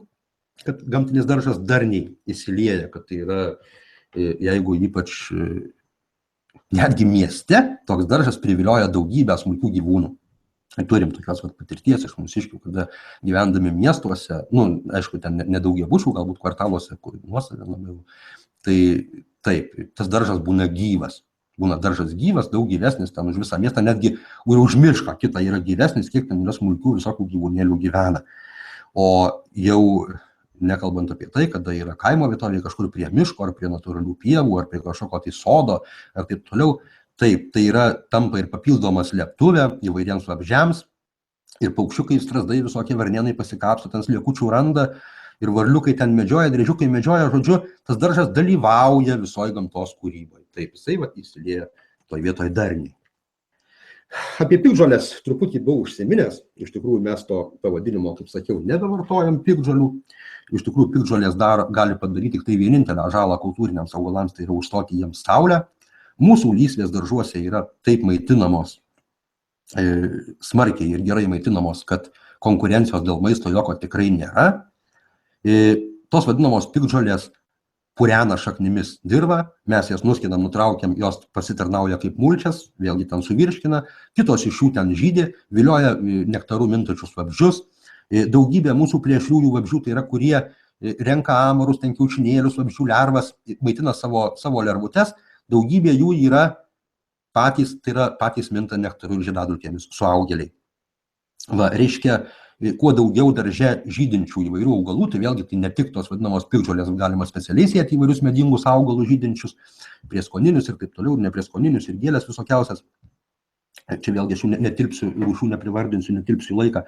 Tai kuo daugiau vabzdžių, tuo mažesnis yra kenkėjų keliamas pavojus.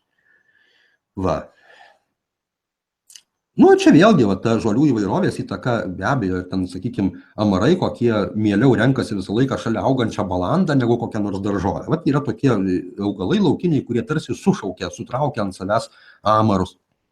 Ir jeigu ten yra jų didžiulės populiacijos, dėl kažkokių priežasčių jų smarkiai pasidaugina, tai kada yra darže žolių įvairovė, daržovės tada praktiškai nenukenčia. Kitas dalykas, kad kada daržiai yra monokultūra, pavyzdžiui, sodinkit visą daržą kokiais nors kopūstais ir iš karto tas stiprus kvapas didžiulės monokultūros vilioja kopūstinį baltuką. Ir jie skrenda, ten tie drugeliai deda kiaušinius, ten kirminai ir taip toliau viską ten sugraužia, ypač kalafiorus, baisu, kas darosi. Kada daržiai yra daug rūšių ir taip pat auga įvairių laukinių žolynų ir nelaukinių ir naminių, tie kvapai susimaišo ir iš toli vabzdžių jau taip nebeprivilioja, jie nesusigaudo, kad auga nedideliais kiekiais ir didžiulė įvairovė. Kuo didesnė įvairovė, tuo mažiau vabzdys jau susigaudo, iš toli neskrenda ir tų kiaušinių nededa.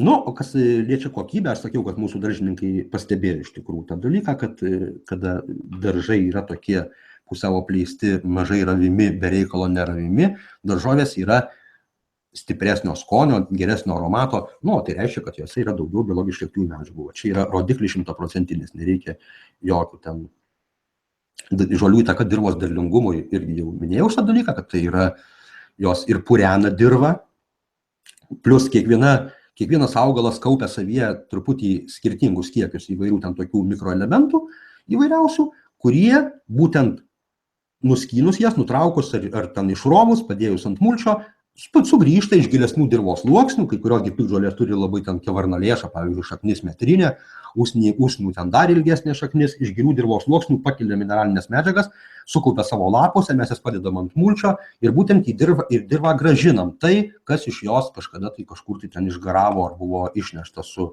daržovėmis. Čia vėl kartojasi temos, iš tikrųjų, kad ligų profilaktika, jau jūs supratot, kodėl jinai yra nereikalinga. Todėl, kad augalai nebepatiria stresą ir yra teisingai maitinami. O kodėl tai kurie augalai vis tik serga, irgi šitą dalyką aš jau minėjau, kad kodėl serga, todėl, kad neteisingai pasirinktos rūšys, neteisingai parinktos sąlygos, neteisingai parinktos veislės arba netinkama kažkokia tai priežiūra. Čia yra plati tema. Ir visa tai yra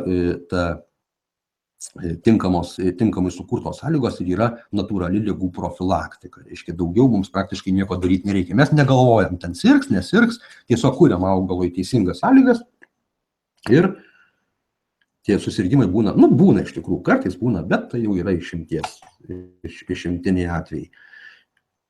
Vėlgi čia pasikartojam, šitoje vietoje natūrali apsauga tai yra didžiulė, pirmiausiai vabzdžių įvairovė.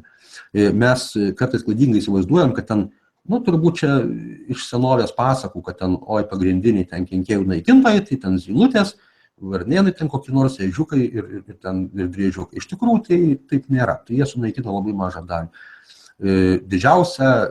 Didžiausias kąsnis tenka būtent vabzdžiams. Vabzdžių biomasė yra pati didžiausia iš visų aukštesnių gyvūnų ir būtent jų įtaka maisto grandinėse ir mitybos grandinėse yra pati didžiausia. Ir būtent didžiulė vabzdžių įvairovė ir apsaugo daržą nuo kenkėjų. Tai tą reikia žinoti. Kokio ploto reikia, norint turėti savo gamtinį daržą? Čia ir parašyta. Reiškia, netgi čia mūsų yra, kurie praktiškai vegetarai daržininkai, tai žmogui vienam are metams yra įmanoma užsiauginti visas daržovės, ypač taikant konvejerinės technologijas, tai yra nuo ankstyvo pavasario iki vėlyvo rudens, užauginant 2-3 derlius toje pačioje lysvėje skirtingų daržovių. Tai lyginant su tradiciniu daržu, tai yra labai mažai. Iš tikrųjų, tai yra labai mažai. Plus, pridėkim tai, kad tai yra didesnė daržovių maistinė vertė. O kodėl reikalingas mažesnis plotas negu tradiciniam, tai tas jau klausimas iš tikrųjų buvo atsakytas, kadangi tai yra daug intensyvesnė mityba. Ir jeigu mes vadinam dabartinį chemizuotą žemės ūkį intensyviu, o ekologišką ekstensyviu, tai iš tikrųjų tai nesuprantu, ką reiškia tas terminas, nes kadangi intensyvus ūkis būtent yra apie ką aš dabar kalbu. Kodėl? Todėl, kad tai yra dirvoje vyksta intensyvus organikos skaidymo procesas. Jisai yra intensyvus ir mes galim jį dar vis intensyvinti. Ir tam yra priemonės, kad reiškia tą derlių gauti vis didesnį ir didesnį. Kai tuo tarpu chemizuotam žemės ūkį dirbamuose laukuose jokio intensyvumo aš ten nesuprantu, kame ten tas intensyvumas. Ten nevyksta iš vis niekas, ten yra mirtis, ten auginami yra nuodai. Ir vėlgi, reiškia, kodėl didesnį. Tas vėl minėti dalykai, kad derlingumas, dirvos derlingumas, ne daržovių derlingumas, o dirvos derlingumas. Kas yra dirvos derlingumas? Dirvos derlingumas tai yra procesas. Tai yra neskaičiais išreiškimas dalykas, tai yra procesas. Tai yra procesas, kada dirvos mikroorganizmai skaido augalinę organiką. Tai yra derlingumas. Kuo intensyvesnis skaidimas, tuo derlingesnė dirva. Dirvos derlingumas nepriklauso nuo humuso kiekio joje, nuo ten maisto medžiagų kiekio, ten gali nebūti nieko. Maisto medžiagos išsiskiria būtent iš mulčio, iš paklotės, kada jisai skaidomas bakterijų, iš augalinės organikos ir patenka iš karto augalų šaknims, augalams. Tai yra dirvos derlingumas, tas skaidymo procesas. Kuo aktyvesnis, tuo didesnis derlingumas. Taip atitinkamai, kodėl didesnis derlius? O todėl, kad dėl ligų ir kenkėjų nuostoliai yra gerokai mažesni arba išvis jų nėra, kas dažniausiai būna. Jeigu teisingai parinktos kultūros pagal sąlygas ir viskas gerai, reiškia veislės, tada tų nuostolių praktiškai nėra. Be abejo, jeigu mes ant tradiciniam darže galim trečdalį derliaus prarasti dėl kokios Kolorado vabalo, nenorėdami purkšti, tai čia to vabalo mes ieškosim ten su žiburiu ir galbūt per metus taip ir nepamatysim nei vieną. Reiškia, ir nuostolio to jau nebėra. Konvejeriai daržovių. Jo geras dalykas, kada yra, kaip jau minėjau, auginamos kelios kultūros vienoje lysvėje, vienos po kitų, tai yra ankstyvos daržovės, po to ten vasarinės, po to dar kažkas rudenį užauga. Ir reiškia, plotas išnaudojimas yra tas pats plotas nuo ankstyvo pavasario iki vėlyvo rudens. Jau sutaupam. Darbo tarsi daugiau, tarsi reikia daugiau išmanimo toj vietoj, kad tą konvejerį suformuoti, susiplanuoti. Tačiau jau mes trigubai mažesniam plotam galime užsiauginti tiek pat tokį patį kiekį daržovių ir geresnių daug kartų. Čia vėl variantas auginti lysvėje keletą daržovių rūšių. Ten paprastą pavyzdį ten galiu pateikti, pavyzdžiui, kaip ten morkos ir svogūnai. Jeigu mes svogūnus ten sodinam 30 cm tarpueiliais, tai kad būtų ten kur mulčiuoti, tai per vidurį pasodinus morkų, lysvės derlingumas padidėja vėl dvigubai. To pačio lysvėje užauga ir morkų, ir svogūnų. Kas reiškia, būtų galima tradiciškai, būtų 2 lysvės atskiros. Žodžiu, sutaupom vietos jau dvigubai užaugindami tą patį derlių.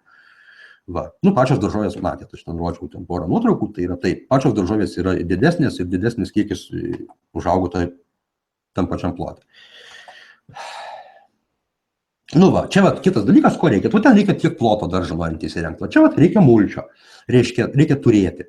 Kiek reikia mulčio, galiu pasakyti maždaug. Reiškia, jeigu tai yra šiaudais, tai reikia arui per metus reikia turėti per sezoną maždaug ruloną šiaudų, tai yra apie 300 kg. vienam arui. O jeigu 2, tai tada dar geriau. Va. Kam reikalingas mulčiavimas, aš jau šitą dalyką papasakojau. Naudojama gali būti bet kokia praktiškai augalinė organika daržui. Pjuvenos galbūt blogiausias variantas, tai yra nupjauta žolė, šienas, šiaudai, medžių lapai įvairūs sugrėbti ir taip toliau ir panašiai. Ten kažkokie, kas ten dar gali būti, grikų lukštai, ten populiaru darosi. Dar kažkokia, bet kokia praktiškai augalinė medžiaga sausa. Netgi mėšlas su kraiku, jeigu daug kraiko, ten šiaudų ar durpių, ko ten reikiama, tai irgi tinkamas labai mulčiavimui. Ten išskyrus kiaulių, galbūt mėšlo, ten triušių tokių, ožkų, arklių, puikiausiai yra. Va. O kur gaut pakankamai mulčio, tai visai miestuose lapus grėbė, kaimuose ten prašo pas ūkininkus, arba patys pjaunasi žolę, arba kas augina javus, tai turi šiaudų, kas prašo pas ūkininkus, kiti perka. Žodžiu, nėra tokia didelė problema, kai nori, tai randi ten tą mulčią. Va, ir dabar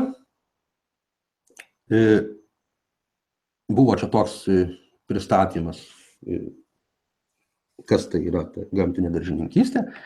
Ir dabar šeštadienį ir sekmadienį ryte 9 valandą darysime intensyvų kursą, tai yra kaip įsirengti ir prižiūrėti daržo įrengimas nuo A, gamtinio daržo įrengimas nuo A iki derliaus nuėmimo, yra visa vasaros priežiūra, tai bus mūsų šeštadienį ir sekmadienį ryte 9 valandą 2 tokios serijos, maždaug po 1,5–2 valandas, gal kaip šiandien tokios trukmės, ir per kurias bus išdėstyta viskas detaliai, kad jūs žinotumėt detaliai, ką po ko daryti.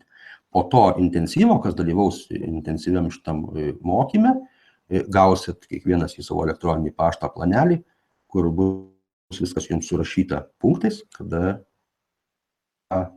kaip pradėti gamtinį daržą nuo nulio.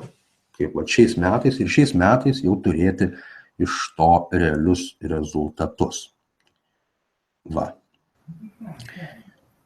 Tai dabar matau, langas man atsidarė, kad galite užduoti klausimus kažkokius, jeigu turit kokių klausimų į komentarų skiltį, tai galite ten kažką rašyti, man technikas praneš tai vietoj, ką reikia atsakyti. Sauliau, ar girdi mane?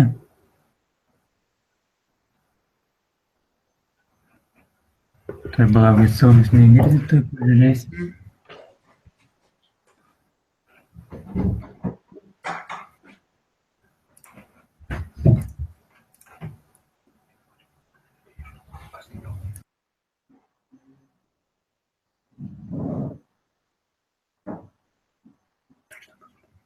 Gerai, taigi dabar atsakysim į klausimus, kurie buvo iškilę.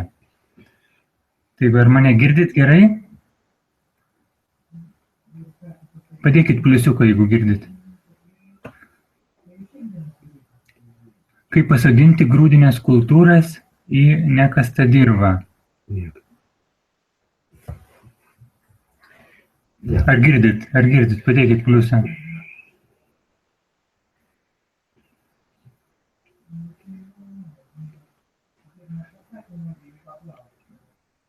Pareikia, nieks nedėdė pliuso. Arba pliusą dėdė, gerai. Gerai, galite jau nedėti. Taip, ką manot apie Fokino plokščiapjovę? Yra geras įrankis. Reikalingas įrankis. Jo, pasakok tada. Jo. Fokino plokščiapjovė galbūt vienintelis toks reikalingiausias įrankis yra gamtiškam darže, bet aš tai asmeniškai apsinu, net neturiu aš jos, man jų nebereikia. Bet kol dar dirva tokia nelabai, dar paviršių reikia purent, tai reikalingas dalykas. Tai dar jau daug metų varimas funkcionas kokie. Apie pirmų žingsnius daržo darymo, tai mes kalbėsim intensyviam kurse šeštadienį ir sekmadienį. Jo, bus 2 dienos, užsiregistruosit į tą ir ten visą tai bus atsakyta.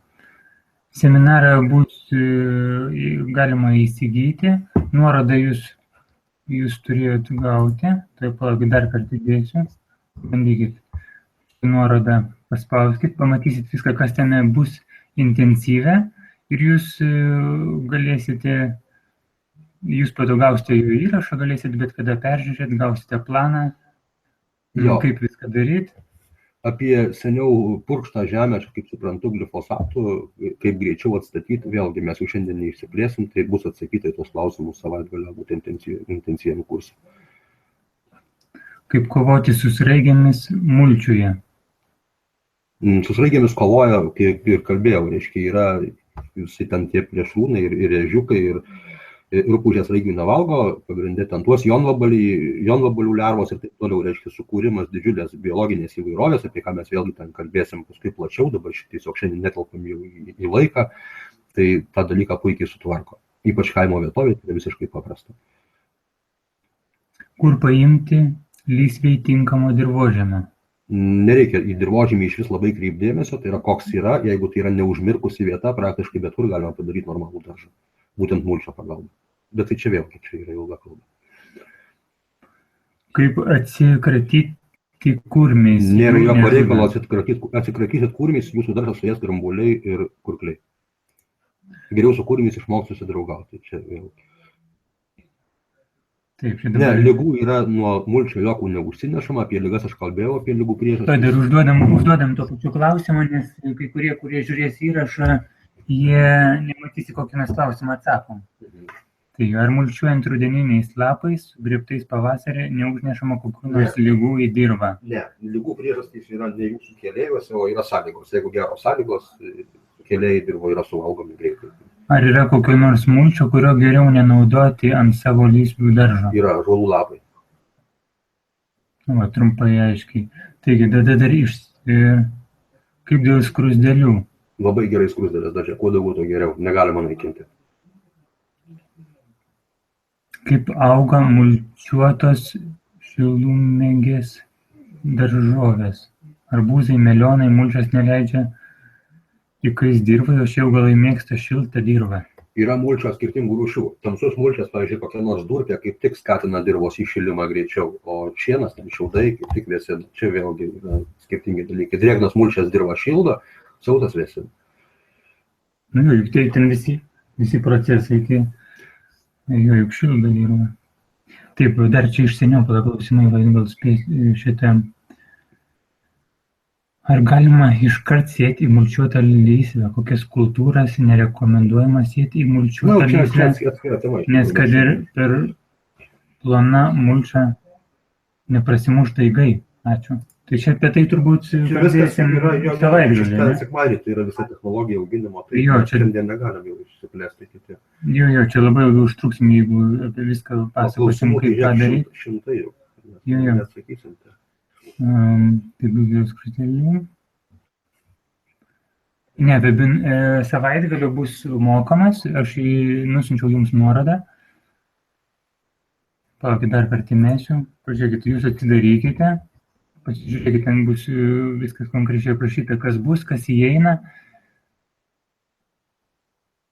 Taip, kas netinka mulčiui? Garsas dingo tuo momentu. Ąžuolo lapai, sakė Saulius. Ką galima auginti aplink tvenkinį? O Jėzu, daug ką galima auginti. Kopūstinės daržovės, kurios drėgmę labai mėgsta, pavyzdžiui. Jeigu apie daržą kalba, šiandien tai apie daržą kalba, apie daržininkystę, tai kopūstinėm labiausiai drėgmė reikalinga. Taip, toliau. Labai įdomi vedėjo nuomonė apie šiltnamius. Kad aš nekalbėjau šiandien apie šiltnamius. Nu jo, bet įdomi nuomonė. Ai, iš visai įdomi nuomonė. Nu jo, šiaip apie šiltnamius kažką klausia. Ar čia kažką pasakyti? Aš nesupratau, nu tai ką, aš gerai, nu kam reikia. Iš tikrųjų šiltnamy daržovės užauga prastesnės negu, nes kadangi negauna pilno saulės spektro visų spindulių. Ai, o kaip tik buvo prie šiltnamio temos, ar šiltnamio danga neiškreipia saulės ultravioletinių spindulių? Iškreipia, be abejo, sulaiko daug. Tai aš kad daržė iš ten laukia kokybiškesnė daržovė negu šiltnamį. Ar kompostas reikalingas? Ne. Klausia. Nereikalingas. Ne. Kalbėsim apie kompostavimą šeštadienį, sekmadienį, bet atspėsim. Yra ten tokia tema pas mus užplanuota. Dirvožemio pH, kaip jį natūraliai pakelti, sumažinti? Būtent mulčiavimas dirvožemio atstato į neutralią būseną. Per rūgštų šarminą, per šarmingą rūgštimą. į neutralią, iki maždaug 6,5 iki 7 pH atsistato per keletą metų, jeigu nėra to. Taip, jeigu lysvė bus 1,2 metrų aukščio, užpilti kokių dirvožemių? Bet koks skirtumas. Augalų naudojimas sluoksnis yra apie 20 cm paviršių ir viskas. Ten reikia žiūrėti, ką pilto. Šiaip tai ten, ką nori, gali išvyro, tai pilti koks skirtumas. Taip, šitą dar neatsakėm. Gal neišgirdau, kuo nupurkšti slyvą, kad nekirmytų? Nedaržo tada. Jo, čia nedaržo, čia bus sodo tema. Žinokit, neatsakysim, čia yra šimtai klausimų, tai yra visą naktį reikėtų sėdėti.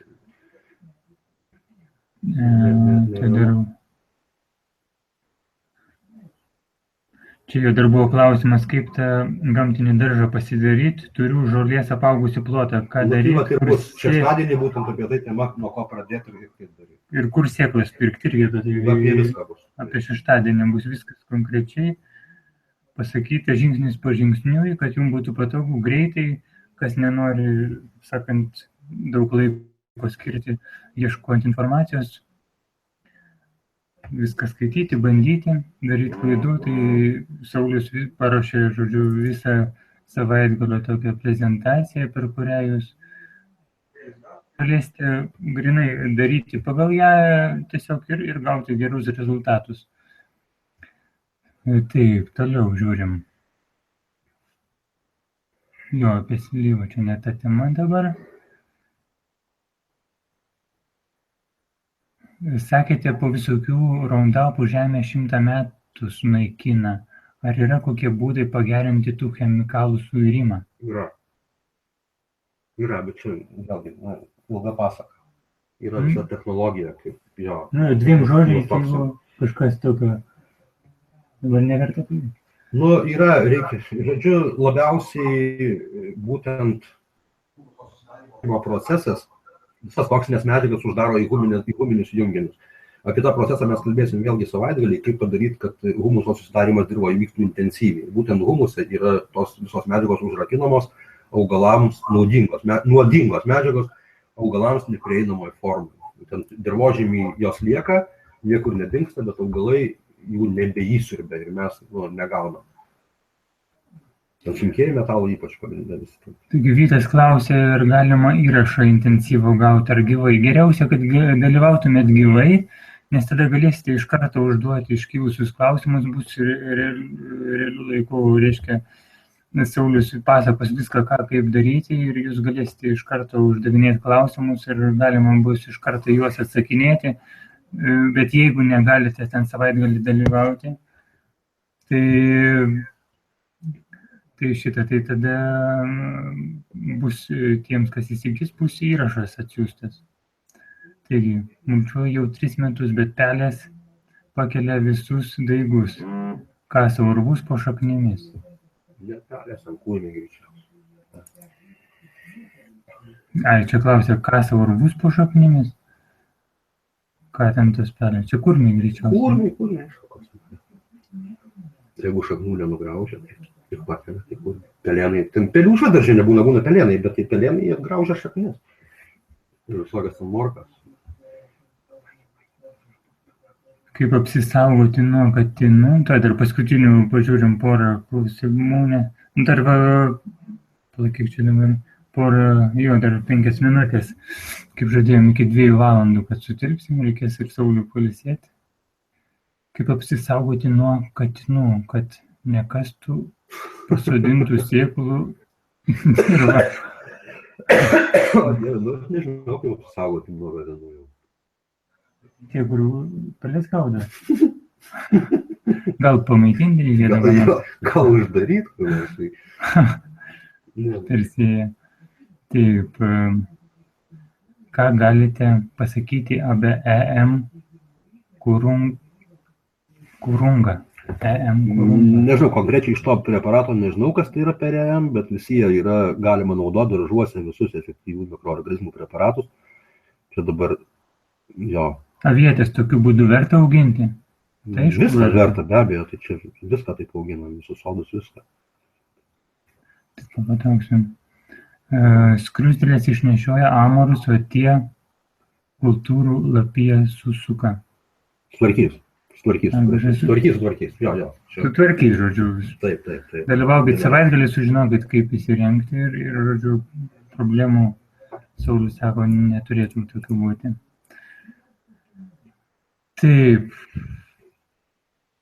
Taip, Donat, Pauliuk, jeigu sumokėsit, jūs gausite visą medžiagą, kai jau bus padaryti įrašai savaitgalį, greičiausiai gal pirmadienį ar antradienį gausite ir video įrašus, kuriuos galėsit peržiūrėti ir Sauliaus parengtą tokį kaip planelį, ką po ko daryti, kad tiesiog įsirengtumėt daržą ir žinotumėt, kaip ten jį prižiūrėti. Numulčiuojant nupjautą žolę, ištįsta augalas. Ar tai nėra blogai? Ištįsta. Iš tikrųjų, tai taip nėra.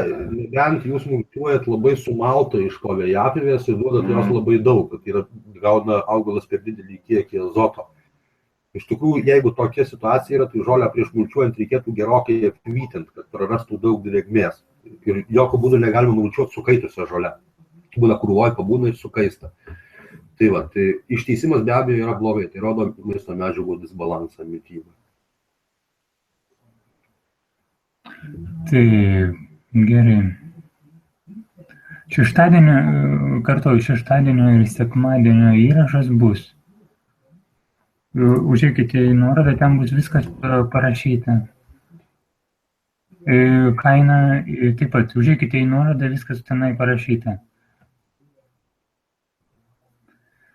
Tai, Sauliau, 4 knygą parašyk. Gražiai gyvenimo būdas. Jo, tegu sumoka avansą į priekį.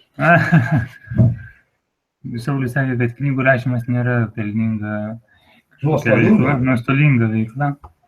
Taip, kad... Asmeniškai. Jo, asmeniškai. Taigi, gerai, tada baiginėjame šiandieną transliaciją.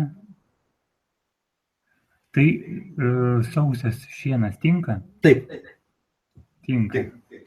Žodžiu, taip pat padėkojam Sauliui, kad jisai atvažiavo čia ir dalyvavom, pravedė šitą webinarą. Tai ačiū Jums labai, rašo Daiva. Vieni rašė, kodėl tokių dėstytojų nėra studentams.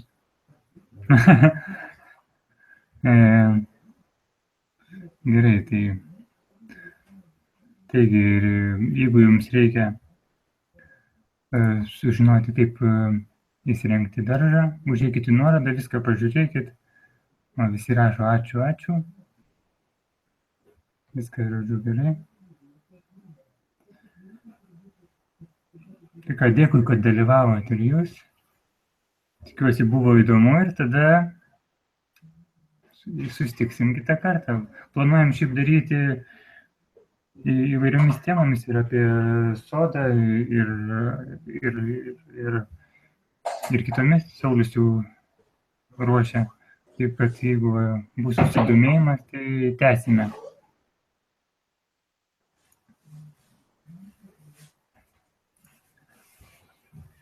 Gerai, ačiū Jums. Iki tada. Viso gero.